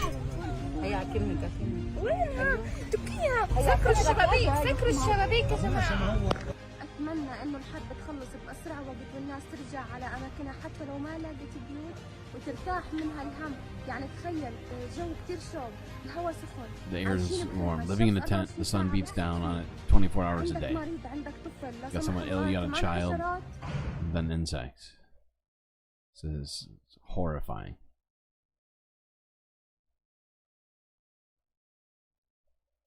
But yeah, it's a great point. Without sewage, people are using the sea as a bathroom. They are using whatever is nearest, essentially, to discard waste, and it is not it's not conducive to having a healthy living environment for human beings. Of course, bugs are showing up. Of course, diseases are spreading because that is what do you call it? It's basically a cesspool. It's being created. It's being manufactured by oppression. Oh god. It's horrific. Okay. Let's watch this interview. Before we look directly at the protests that have been happening, let's look at this interview at Sateo of Cynthia Nixon criticizing the response to student protesters on college campuses. Last Thursday, more than 100 people protesting the ongoing genocide in Gaza were removed from Columbia University's campus in New York City and arrested and charged with trespassing by the police. Students weren't just arrested, but suspended from Columbia and from Barnard College, ejected from university housing, and smeared as anti-Semites. This is all pretty unprecedented. According to the Washington Post, it's the first time in nearly 30 years that university officials in the United States have brought in police to break up a campus protest. What was a peaceful campus protest. The actress and activist Cynthia Nixon tweeted on Friday, "As a Barnard College graduate, I'm shocked and ashamed that it and Columbia are violently crushing the right of students to peacefully protest. This is not who we are. Both schools must immediately reinstate these students and protect their right to fight for a free Palestine." I'm delighted to say that Cynthia is a contributor to Zateo, and she joins me now. Cynthia, thanks so much for coming on the show. It's a shame it's under these circumstances, but it is a pleasure to have you on board. Let's dive right in. How horrified were you by what you saw at your alma mater, Columbia, last week? I was really shocked, I have to tell you, Mehdi. I mean, when I chose to go to Barnard College, it was actually the year that I applied was the first year that they accepted women at Columbia. So I had a choice of going to either school. But I went to Barnard because of its incredible feminist history of you know, when so many other women's schools were really focused on training women to be wives and hostesses. Barnard was a place where women who wanted careers, women who wanted to be part of the social conversation, you know, people like Zora Neale Hurston and Margaret Mead, and more recently, you know, Greta Gerwig, like real pioneers and trailblazers. And you know, it's a place of a lot of great political thought. So I was really, really shocked both by Columbia University at large, but also my college, Barnard. This is, as I said in my tweet, this is really not who we are or what we should be doing to our students who are out there speaking their consciences and fighting for. Absolutely. And it hasn't even just been to students. We've seen teachers and professors getting arrested. Not necessarily, I'm not sure if they were getting arrested at Columbia, I can't remember, but they've been getting arrested at all sorts of college campuses, students and teachers alike. It is insane. I believe. Yes. And what I find so depressing, Cynthia, is that the NYPD, the New York Police Department, who arrested those kids, said they were perfectly peaceful, they weren't doing anything threatening, and it was Columbia president Minouche Shafik, who was born in Egypt, by the way, who called in the cops and told them that these kids, peacefully protesting for Palestine, posed, and I quote, a clear and present danger to the university. We now have a university administrator who's to the right of the NYPD. Yes, and just to be clear, it wasn't just the generic NYPD that was called in. It was the Strategic Defense Group, I think they're called, which is like a more kind of a serious, when Yes. there's a more serious threat. And yes, as you say, the NYPD offered up of their own free will the fact that they kind of pushed back on the president's narrative, saying these students were doing nothing. They were sitting together, they were singing, they were eating, they were praying together, they were having conversations. They were on a part of the Columbia campus that is specifically prescribed for where protests should happen. They were not blocking anybody's access to any part of the campus, to classes or cafeteria or really anything else. And if you believe in democracy, you have to believe in protest. You really can't have one without the other. And it's really noteworthy too. I mean, so many colleges, my own college and university included, we're so proud of our activists, after the fact. We talk with great pride about the '68 protests in Columbia and all the good that came out of that. Columbia touts very proudly that they were the first Ivy League to divest from South Africa.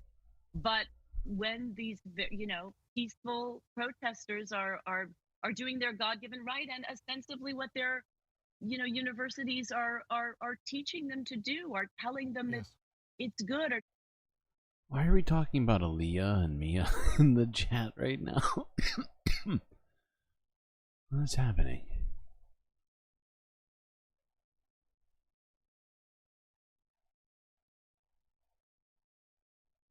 telling them that, acting like they're heroes in the past have done. We have cracked down on them horribly. We've arrested them. We've thrown them out of school. We've seized their belongings. We've barred them from campus. We've essentially, made them homeless in New York City. And, why? So I'm very confused. It's a great question. Cynthia, the argument against camp. I just was trying to figure out how we got on this topic. Protests is that Jewish students feel unsafe, threatened, that anti-Semitism is on the rise, and it is, but there is a danger here of conflating anti-Jewish rhetoric, which is always unacceptable, with anti-Israeli or anti-Zionist rhetoric, is there not? Yes, I mean, when October 7th happened, I burst into tears as soon as I heard. I was devastated about the Israelis that had been killed, the Israelis that had been taken hostage, but I was also weeping because I knew what would come. And we spoke out, my wife and I, because it seemed so devastating, but also because we had been contacted by our oldest son who lives in Chicago, who is 2 of my 3 children are Jewish. And my oldest son, really ardently so. He's very active in his temple. He's a very active member of Jewish Voices for Peace in the Chicago chapter. He's been arrested since this all started. He's written numerous articles and made speeches, and he really said to us, please, you have a big megaphone. Please speak out. We all have to do whatever we can to stop this slaughter and starvation of civilians, unarmed civilians, 70% of whom are children and women. And for my son, it's particularly painful because his parents His grandparents were Holocaust survivors. And so for him, you know, he always says, you know, because of that experience, because he's a student of the Holocaust, he knows that never again means never again for anyone, and that it is his responsibility as a Jew whose family has experienced this firsthand to make sure that any place this is happening in the world, that he does everything he can to stop it. Okay. There's more to that interview, and if you're not already, go check out Sateo, and you can watch the rest of it. That is Mehdi Hassan's new podcast on YouTube. Next, I think it would be a good idea for us to watch part of this. This was the protest that happened outside of the White House Correspondents' Dinner, which we watched earlier, but didn't get to watch the protest together, so we're going to watch this, at least part of it.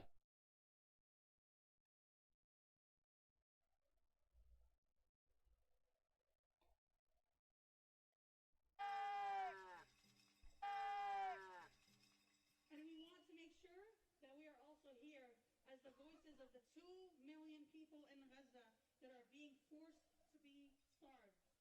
They are forced to move from their homes and live in tents. Can we do that for Gaza?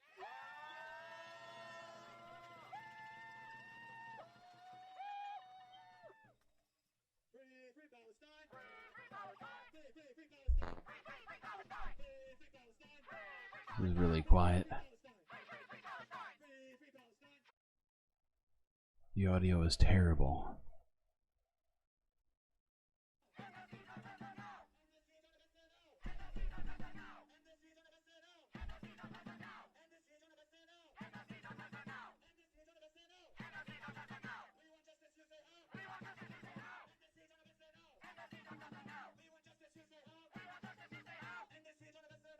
What did they use to record this? A webcam microphone from 1995?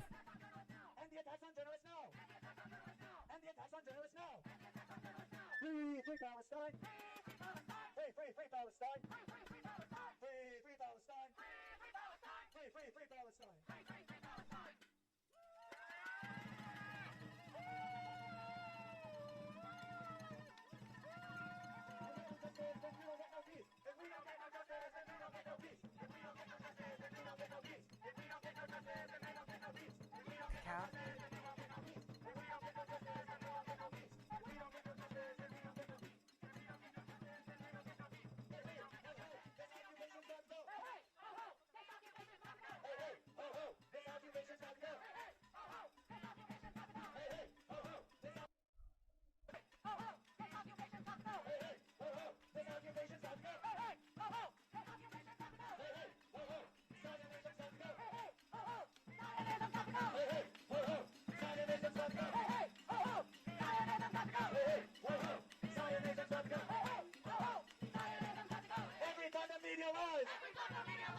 Every time the media lies, our neighborhood in Gaza dies.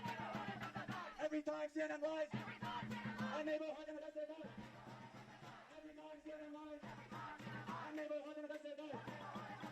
Every time Fox lies, our neighborhood in Gaza dies. Every time Fox lies, our neighborhood in Gaza dies. Every time the media lies, our neighborhood in Gaza dies. Free Palestine! Free Palestine! Oh, wait.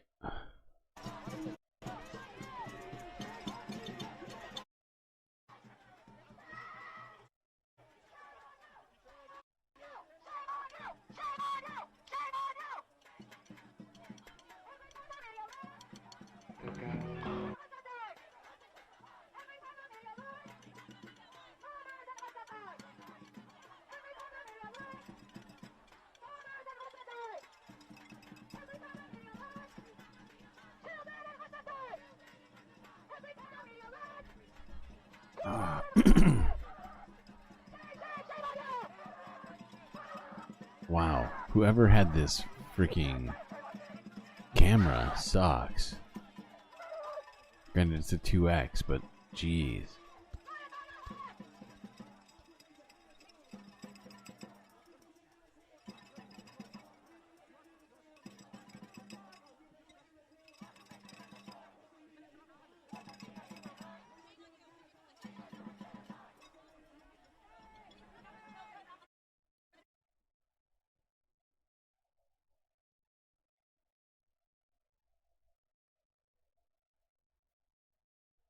Alright, the volume is so bad for this. I was like... ah, boy. I'm just going to move this forward a little bit more. I just cannot take how bad this audio is.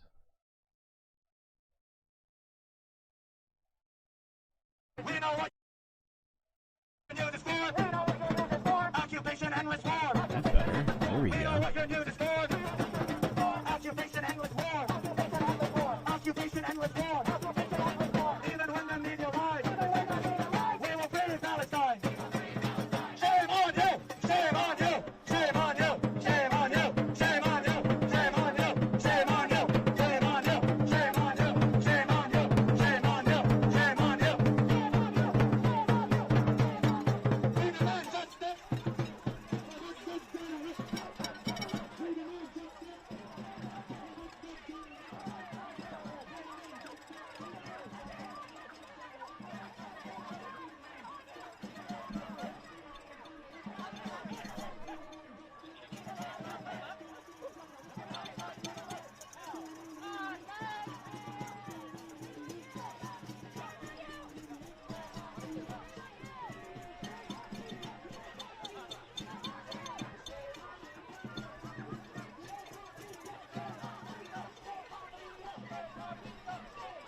Wow.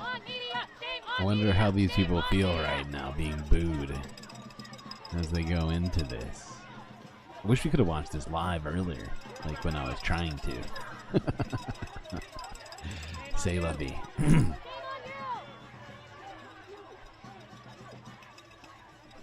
This looks like Secret Service.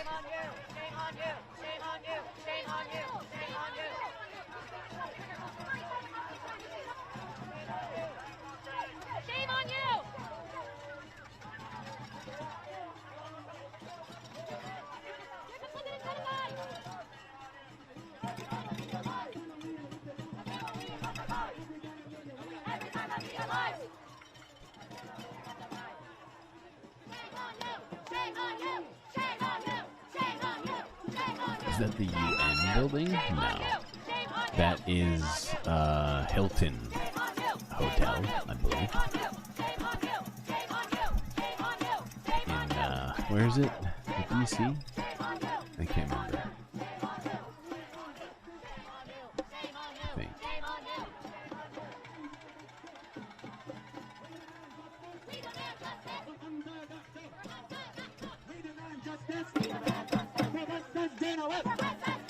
We demand justice. We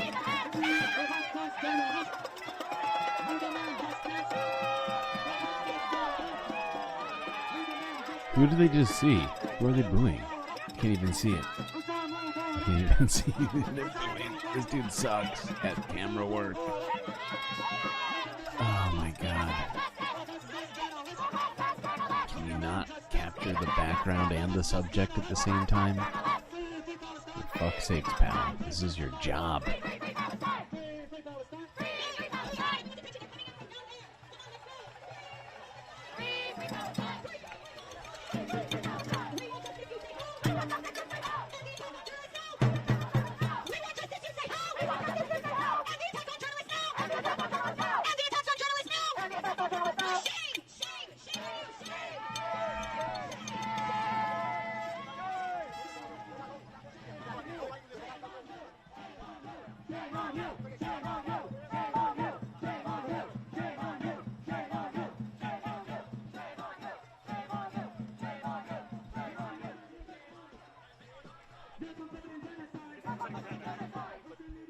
This is just the Associated Press. I'm pretty sure. Maybe sure I'm right. Maybe sure I'm right. Yeah, CAP. supposedly the arbiter of news. We can't even get camera work or audio right. NBD. Ooh, Soul Life. Well played. Soul Life is technically correct. I'm not sure what you're trying to say, Pitchforks. I know that you're drunk, so I'm trying not to... I'm trying to figure out what you are trying to say. I'm a little confused.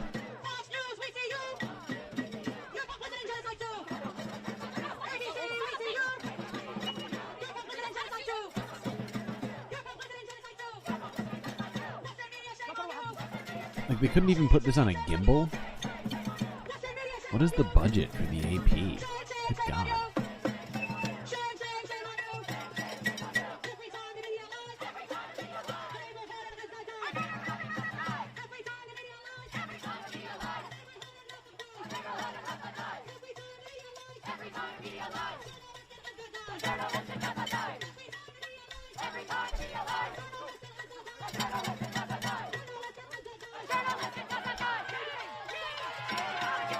Shame.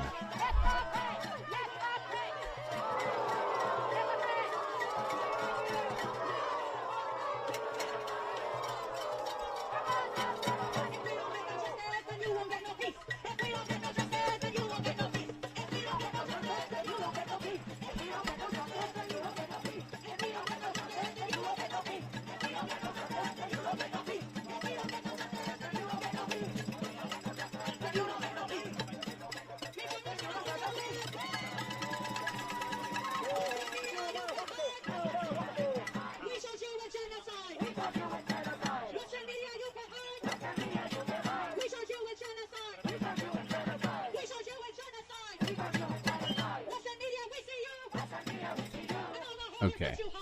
I'm pretty sure that that's the majority of people going into this, I think. Just figured we'd catch that part of it at least, where all the holy Faloi were heading into the building with protesters yelling at them. Okay.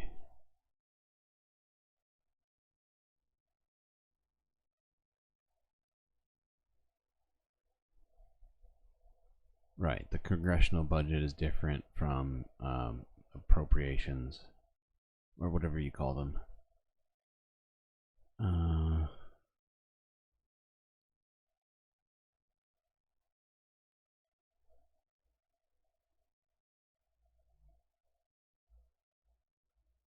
Oh wait, holy shit, wait a second. Oh, check this out. Hold the fucking phone. Before we move on, this is interesting. This is very interesting. So check this out.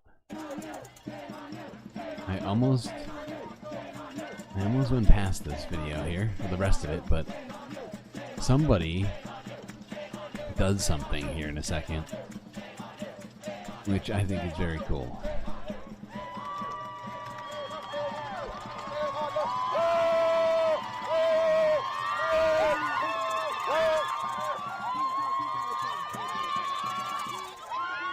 Hell yeah. Hell yeah. Hell yeah. That is dope.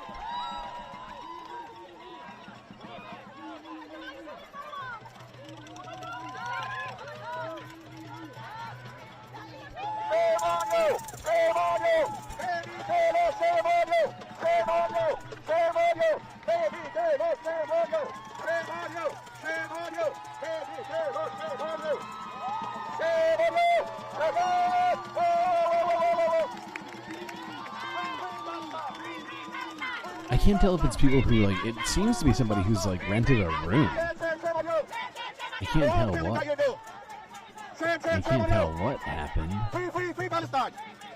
Free Palestine! Shame on you! Free Palestine! Free Palestine! Free Palestine! More criminals, shame on you! More criminals, shame on you! Free Palestine!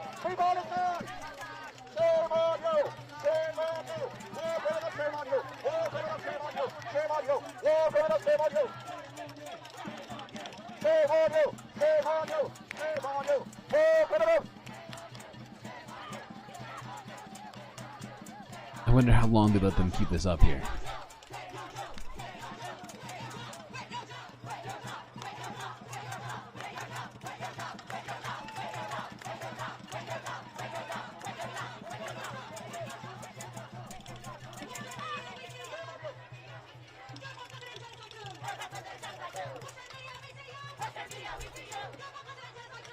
Oh, I just saw the door open. Someone's coming to take it. Oh, this camera just turned. Why you just turned just now, you asshole? Oh my god, are you kidding me? Look back. What are you doing? Oh my god, this guy is such... This cameraman is in on it. What a douche. Look, it's gone. Oh, it's almost gone. Look, see? He waited until right there for us so we couldn't even see who was taking it away. Wow. Wow, dude, this guy is in on it. This dude is fucking in on the cover-up, dude. Holy fuck. Did you see that? The door opens. He immediately turns the camera, or he or she, I suppose, turns the camera away from the freaking flag and then only brings it back when the people who are doing it walked away into the room? Really? That's journalism? Get the fuck out. Get the fuck out. That's not journalism. That's not journalism. Yeah, well, I'll look for a different stream of it later. But we at least saw that now. We've seen it. Or maybe we could find it right now. I don't know. Should we? There probably is another point of view of it. Hold on, let me look. Yeah. Come on. Trying to figure this out. Oh god, my phone is dangerous levels. Palestine flag. White House correspondence.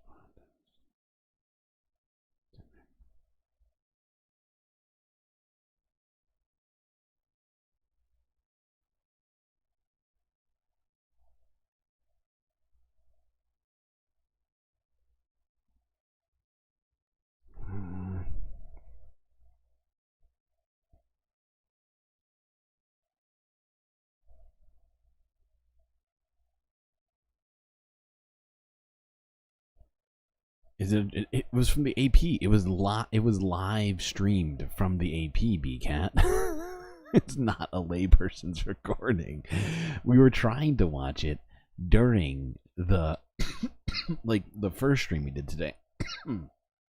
And yeah, it's some of the worst camera work ever. But no, it was live streamed directly to the AP. They don't just get regulars to do that. They pay people to do this. Somehow. Hold on. Let's see.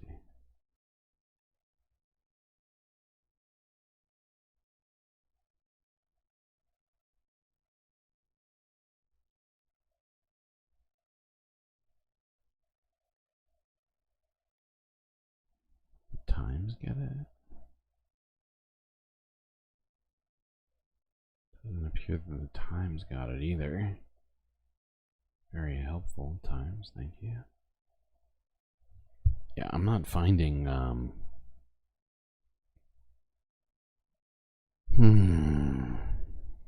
It appears that it was just the AP and the Sunday Times that were outside at the actual protest. The I can see.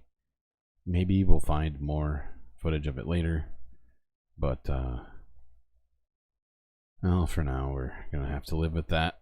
Just knowing that somebody took it down. My guess is it's either hotel staff or Secret Service. Okay. I tried.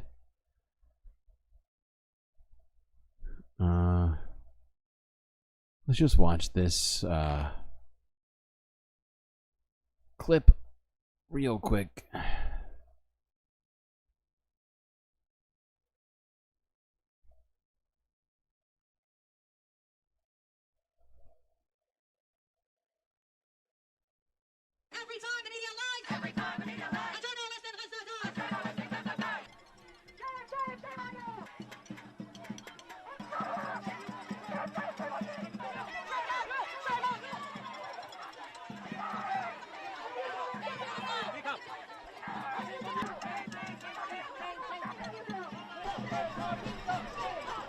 Shame on media! Shame!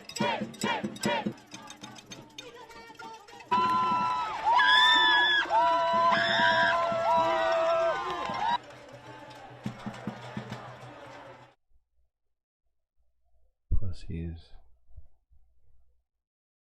I don't understand why. Speaking at the annual White House Correspondents Association dinner, meanwhile outside the hotel that's hosting the dinner, protesters mind an end Israel. I don't understand why they would just cover it up like that. Why they wouldn't show us what is happening. it completely baffles me. Like, the cowardice involved in that is it's just shocking. Just show the whole story. Why would you turn away from something happening that is clearly a historical event? You already got enough garbage footage of the protest itself from like an inch away. And instead you turn away from what's something that's actually happening. Huh. Not how I understand you're supposed to do camera work.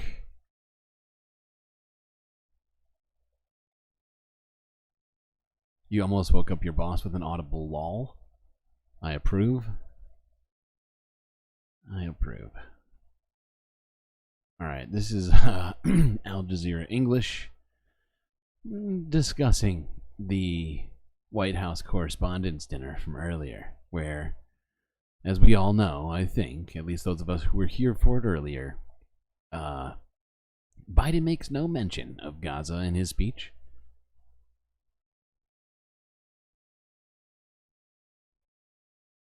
Speaking at the annual White House Correspondents Association. Oh shit, I have this on double speed. Why do I have it on double? God dang it.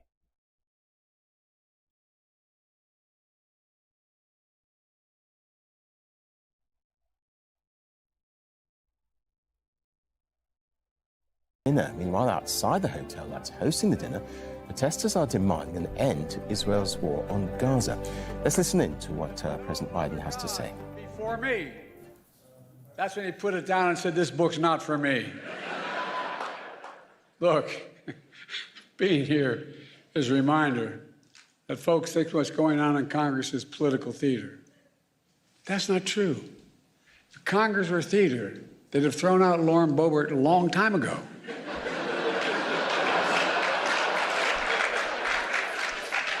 Now, the speech is to all even my worse friends the in the second press and Fox News, some of you complain that I don't take enough of your questions. No comment. Of course, the New York Times issued a statement blasting me for, quote, active and effectively avoiding independent journalists. Hey, if that's what it takes to get the New York Times to say I'm active and effective, I'm for it. It's okay.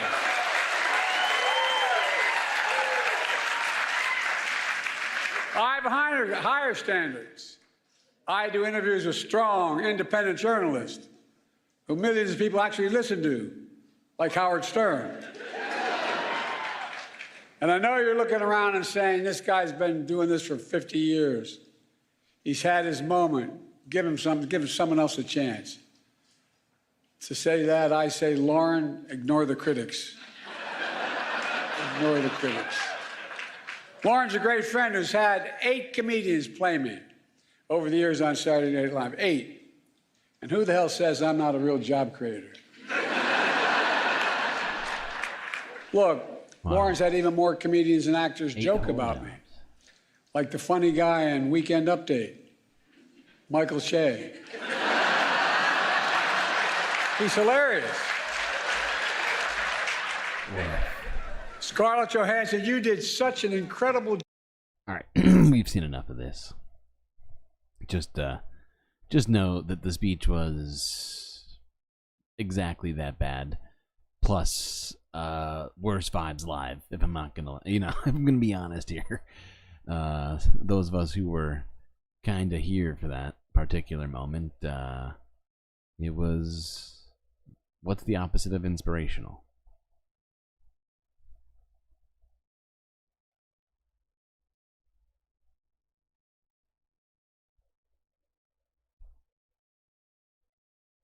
And yeah, it completely lacked any mention of Palestine, Gaza, or, yeah, any of that. Wouldn't want to talk about that. Okay. Now, let's look at some of the protests that have been happening on campuses.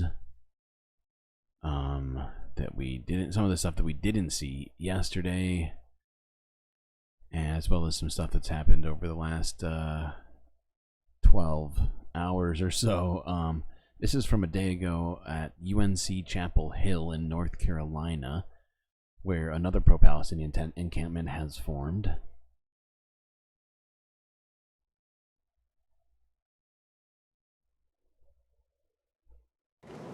We're following breaking news from UNC Chapel Hill. A pro-Palestinian tent encampment has formed on campus. The group called UNC Students for Justice in Palestine says that they are behind this. They say they are joining the nationwide movement protesting the war in Gaza. WRAL's Monica Casey joins us live on campus where the tents have been set up there on Polk Place. We can see that behind you, Monica.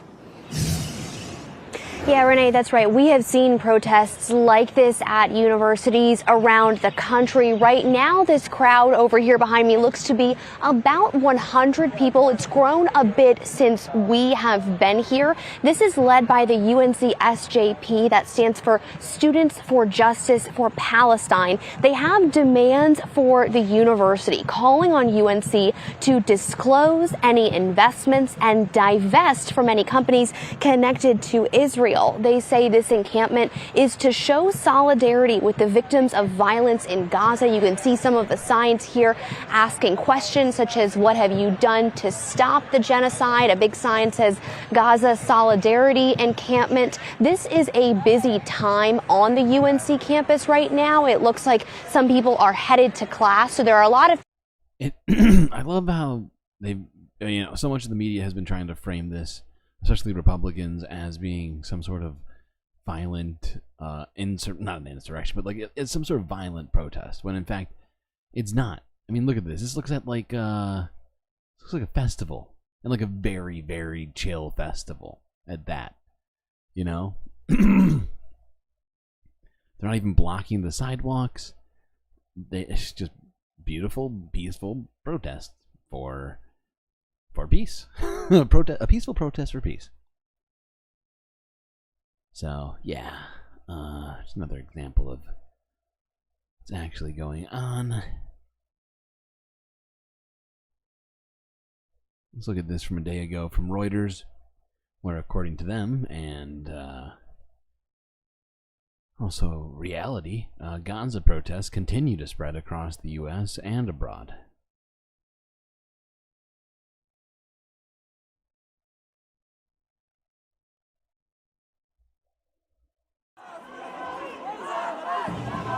Tensions flared in front of Paris's prestigious Sciences Po University as student protests over the war in Gaza spread further on Friday.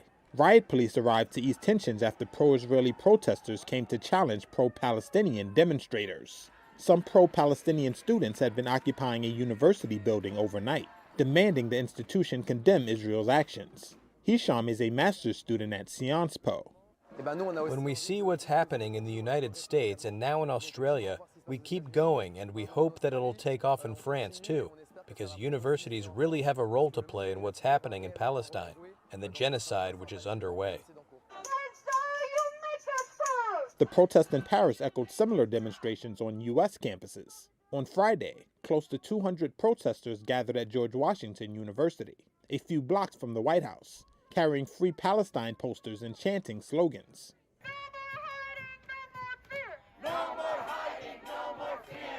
Meanwhile, in New York, Columbia's embattled president, Manoush Shafiq, has come under renewed pressure on Friday as a university oversight committee met to address her attempt 2 weeks ago to clamp down. Yep. She didn't clamp down hard enough, apparently, even though cops were called multiple times.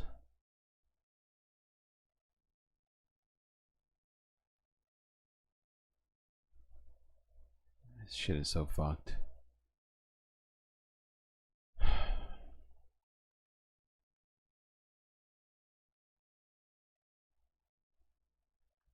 crackdown on free speech is real. It is very real.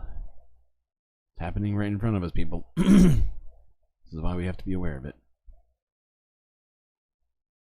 This is from 10 hours ago from CNN. Apparently, police have detained at least 100 people as they cleared a quote-unquote unauthorized encampment at Northeastern University in Boston. Jesus Christ. 100 kids. Students, not kids.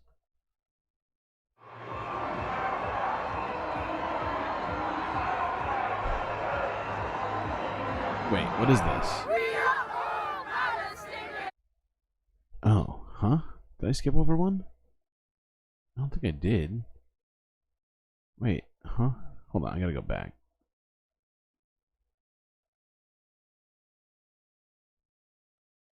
Oh no, I think it must have. Tensions flared in I front think of CNN Paris's took down that prestigious fucking Sciences video. Po University. What the as student fuck? protests over the war in Gaza spread further on. What in the fuck? I think CNN took down that fucking video. It doesn't exist in my list anymore now. Holy shit. I just didn't reload it on this one, and it looks like it's still there. Well, just know that 100 people were arrested at Northeastern in Boston. But that video's gone, so now I can't even show it to you. For fuck's sake. Wait, maybe not. Am I wrong? Am I losing my mind? Maybe I am losing my mind. I'm not. I'm not together today. Something is in the air in space right now. But for this video, hold on, let me at least tell you what's about to happen with this video. This is in London, where both pro-Palestinian and pro-Israeli supporters crossed paths. I have not seen this video yet, so we'll see what happens here.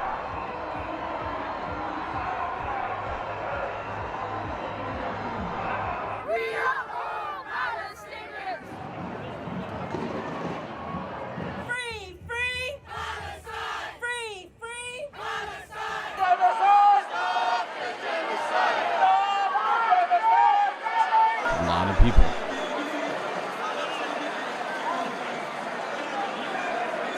I am here as the son of a Holocaust survivor to make it clear to the British government and to others in power that those of us who are descended from Holocaust survivors, or certainly some of us, are very much against the genocide that they are committing in Gaza as we speak.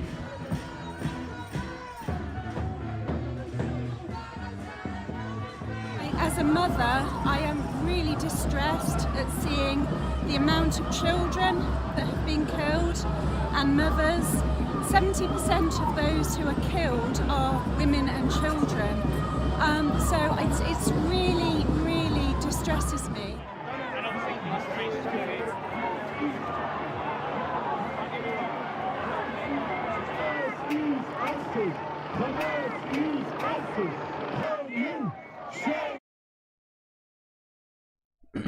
Okay.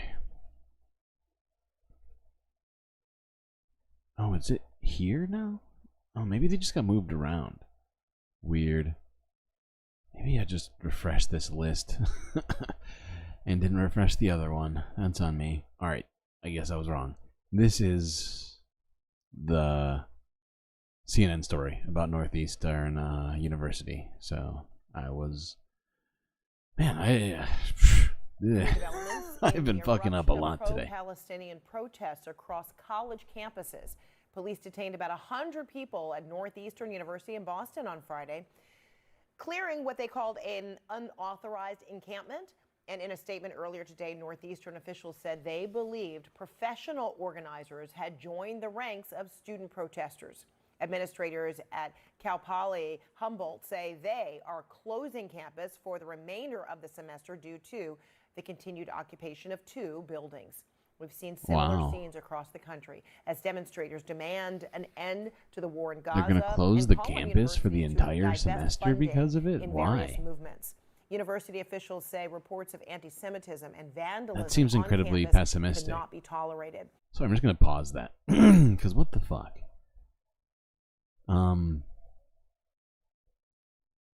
They're going to just cancel school because of it?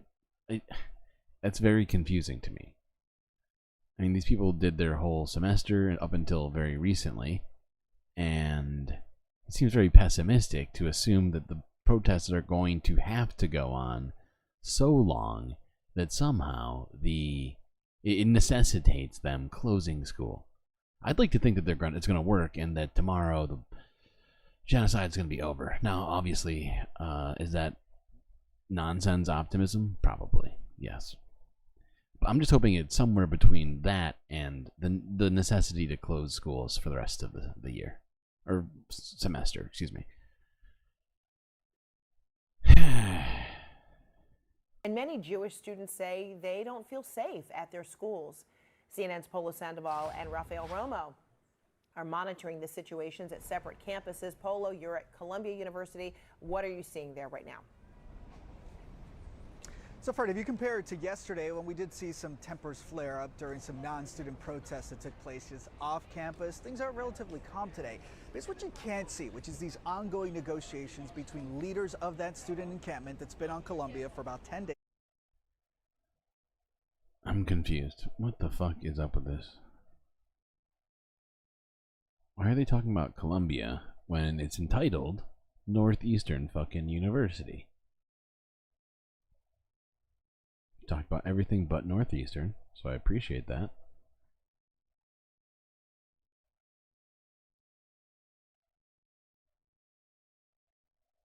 Maybe this is where it starts?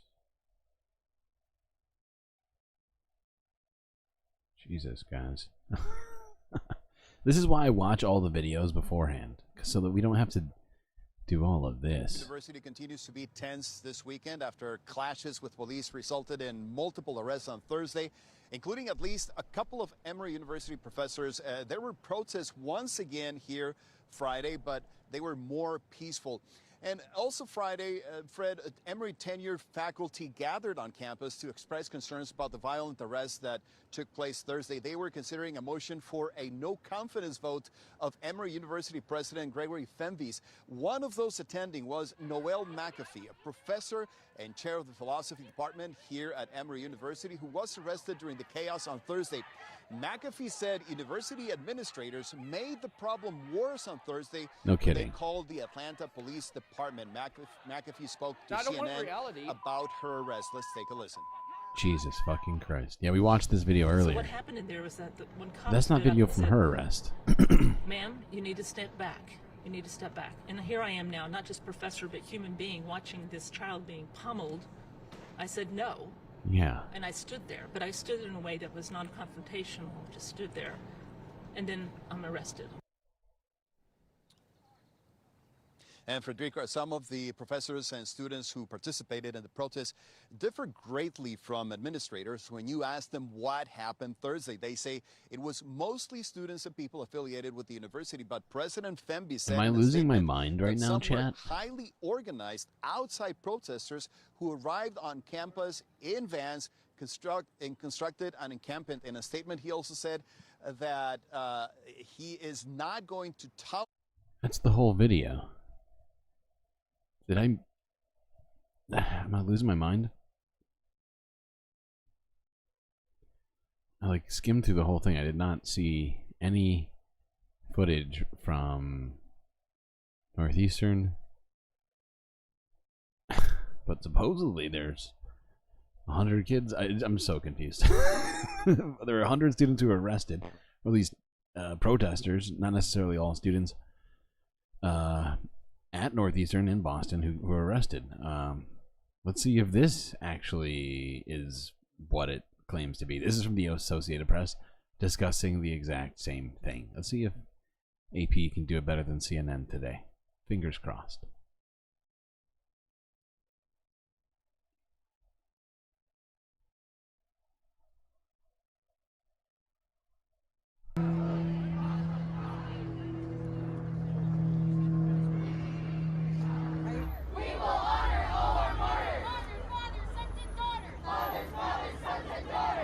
After deploying campus police, city police, and state police on peaceful activist students, Northeastern administration published an entirely false and fabricated narrative that members of our encampment engage in hate speech early this morning. The conduct of Northeastern administration has been deplorable as they continue to defame their students and take away from the main cause of Hussies for a Free Palestine, to divest from Israeli apartheid and call for an immediate and permanent ceasefire. To address the first false claim, we were not infiltrated in any way, shape, or form by professional protesters. No one was hired. It was comprised primarily of students.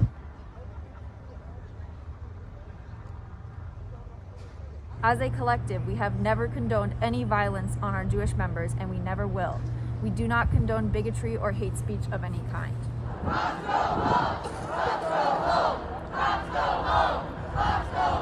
Let the kids go! Let the kids go! Let the kids go! Let the kids go!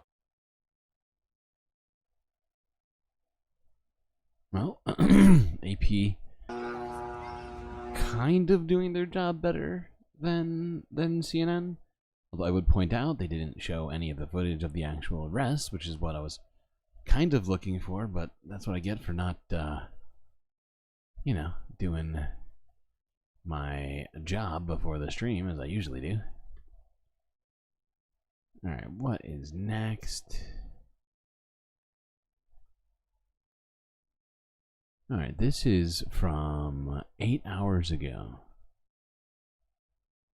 And this is going to probably not need any real description for me. I think you'll all see what this is pretty quickly.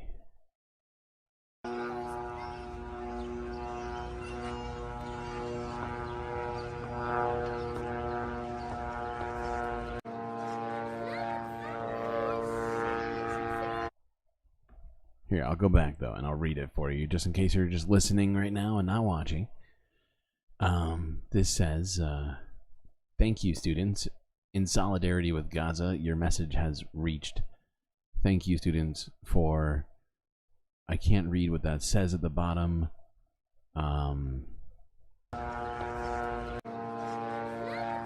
Yeah, I could not read that bottom message at all.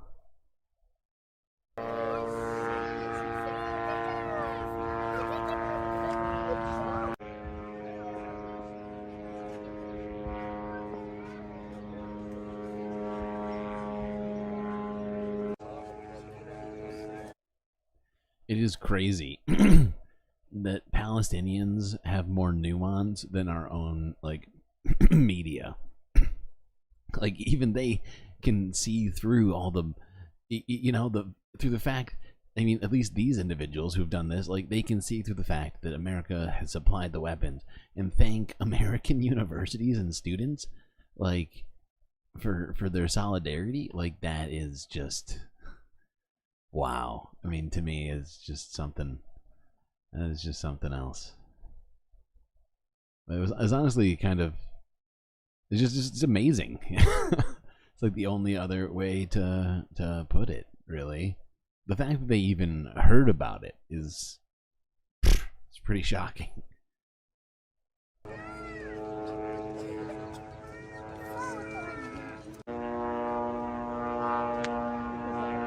حاج حاج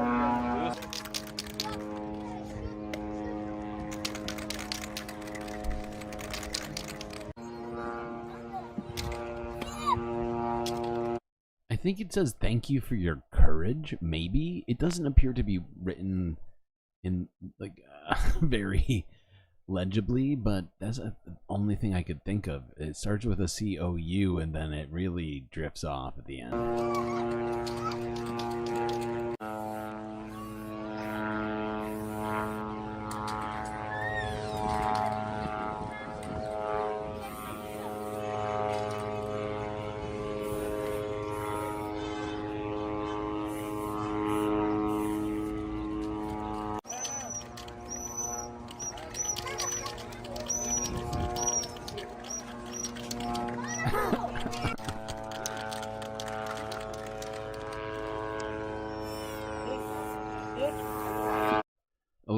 was going nuts with the whistle. So cute. Oh god. Okay. What else we got left here? Okay, we got a couple. Here. This is from a day ago, where, according to WRAL, aid is heading to Gaza without the permission of Israel.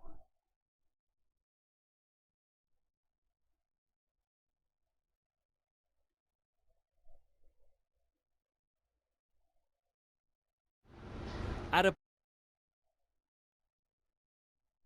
port in southern Turkey, this cargo ship is being loaded with aid that may well never be delivered. The ship will be part of a small flotilla soon bound for Gaza, along with this ship being tuned up in Istanbul. Neither have permission from Israel to enter the blockaded Gaza Strip. This is a passenger ferry. It's not meant to carry aid, it's meant to carry people, and there will be hundreds of them on board, mostly activists, because as much as this is about sending...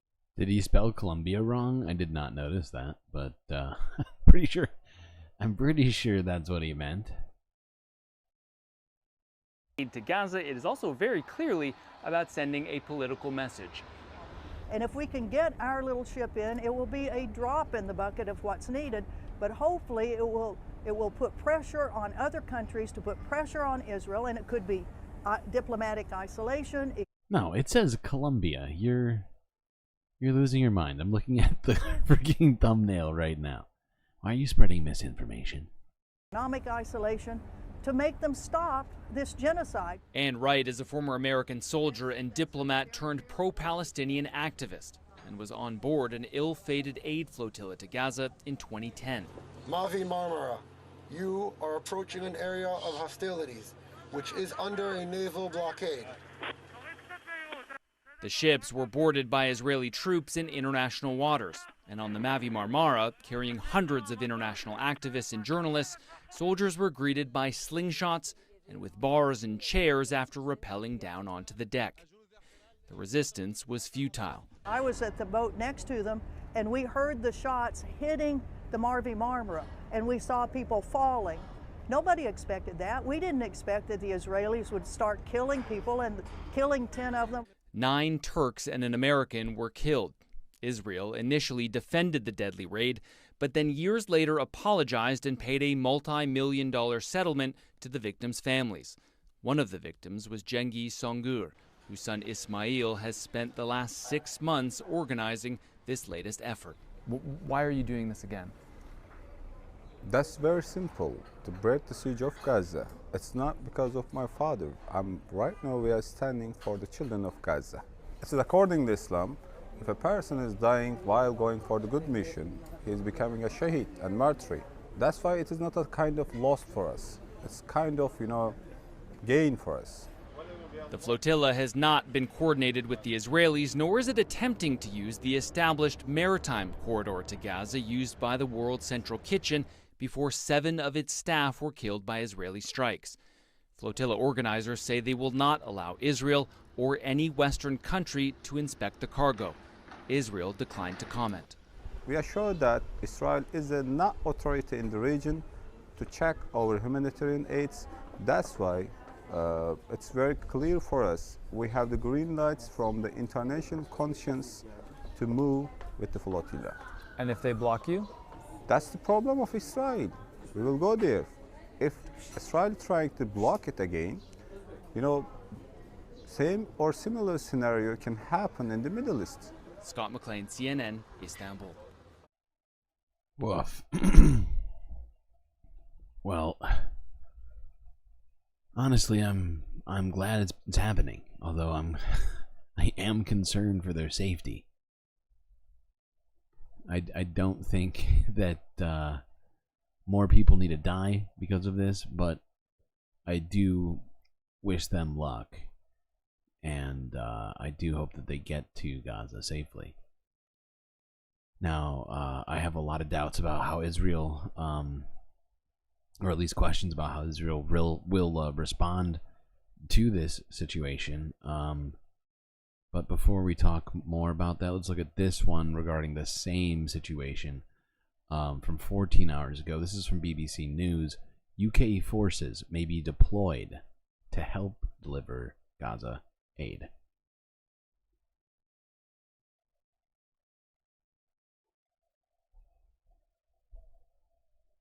Turn to the Middle East, and there have been developments in ceasefire negotiations between Israel and Hamas, with both sides continuing to review proposals. Egyptian mediators have arrived in Israel, and local media are reporting there's been notable progress in finding common ground. In Gaza itself, the Hamas-run health ministry says at least 50 people have been killed in Israeli attacks over the past 24 hours. This was the scene in Rafah on Friday night. The BBC has learned that British troops could be deployed on the ground in Gaza to help deliver aid via a new sea route. Aid would be delivered from Cyprus on large ships before being transferred into trucks and smaller landing craft. The floating causeway would be several hundred meters long and anchored firmly into the sand. The United States has decided not to put American boots on the ground. Our diplomatic correspondent James Landell is following the developments from Jerusalem. Well, this week, Catherine, the American Defense Department gave a long briefing to media in America about how this new maritime aid corridor would work. But there was a big hole in the plans, and that's because the United States has made it very clear they are not going to put US boots on the ground in Gaza. They are not going to drive those aid trucks off the landing craft onto the floating pontoon or causeway when it's established and onto. Okay, I'm not sure. Now that I'm listening to this, I don't know. I don't think this is actually directly related to what we were just talking about, but it's just tangentially related.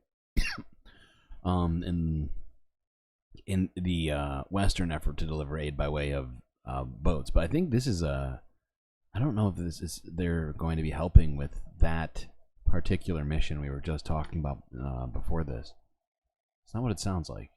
Beach into a secure zone on the beach in Gaza. So someone's going to have to do that. The Americans said an unnamed third party would do it. They said it would be a significant partner of the United States, a nation, not some private military company. And my understanding is that one option being considered by the British government is that British troops would drive those trucks. Now, I should be very clear, no decision has been made. The issue has not yet reached the Prime Minister's desk. The MOD is not commenting, nor is the Israeli army. But the British have been very closely involved in this operations planning from the very beginning, both in American headquarters in Florida and also in Cyprus. A British ship is going to be used as a dormitory for hundreds of American servicemen and women involved. And even the British Hydrographic Office has been giving detailed information to the planners about the nature of Gaza's shoreline. So it is a possibility, it is an option. The British forces will drive those trucks onto the beach in Gaza in harm's way, but it is just an option. No decision has been taken. And James, looking at the situation in Gaza, we're hearing of notable progress. We do need to just open up the fucking land borders, though. All of this squabbling over who's going to protect people coming over in boats right now is kind of missing the point, I feel, a little bit. But, yeah, I mean, I still hope that we get aid there, however it gets there, but we all know that there's an easy solution to this one. It's less convoluted than this. In terms of mediation talks between Israel and Hamas, do we have any detail on how those talks are proceeding? Well, look, I'm always cautious about being hopeful and disappointed and progress and stalled in these kind of negotiations because they're just long and difficult. What we do know is that the talking is continuing. Egyptian officials were here in Jerusalem yesterday. We know that Hamas overnight has said that they have received the latest Israeli proposal. We know that there's a big conference taking place in Saudi Arabia this weekend under the aegis of the World Economic Forum, and there's a possibility of some parties talking to each other in the sidelines of that conference. The idea is that there is going to be another attempt to see if a deal is possible for a ceasefire, for some hostages to be released, for some Palestinian prisoners to be released before any military operation begins in Rafah in the south of Gaza against Hamas fighters. Why is he framing it like this? Before a middle? No, there needs to be a ceasefire. There needs to be a ceasefire. Attached to a hostage deal. We can't be. No, this is ridiculous. Suggesting that they should have a prisoner exchange but keep attacking each other? No, peace first. Honestly. Simultaneously, peace and hostages, for fuck's sake. Forever. No more hostages. No more genocide. No more ethnic cleansing. No more apartheid. No more. No, how about just no more nonsense? How's that sound? That's where I'm at. Ugh. This is why I watch all my videos before streams. So I can avoid being angry for so much of it.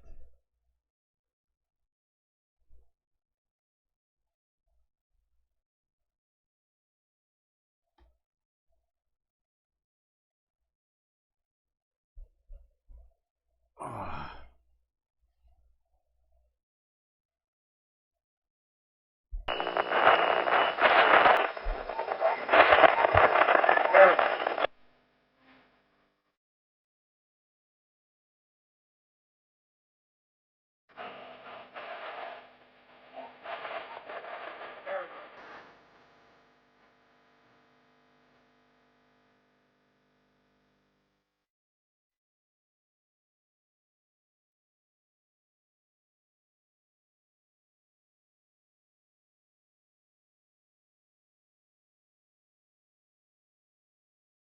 Okay, well, looks like we got through another one, chat. It's a pleasure having you all here with me. I don't think I could do it without you. Well, that's it for me, Streamlord. Till I see you next time. You stay classy, Galactic Stream Nation.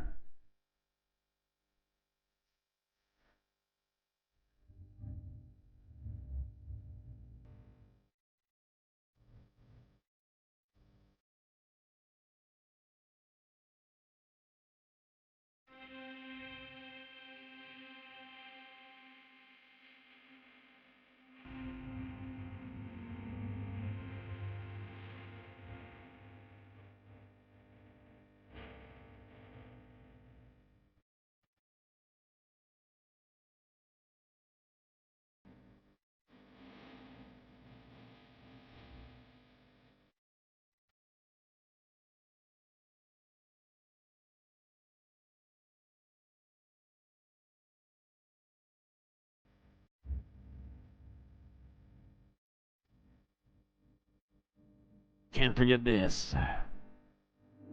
These are your galactic producers. They've made the right decision, right? Leading them to be able to help support the galactic movement. You too can be like them, just a few dollars a month. People like Gabby, God Thumbs, Aaron W, Robot Cat, H4 Track, the Anti-Corporatist, Vincent Morales, Donald James X.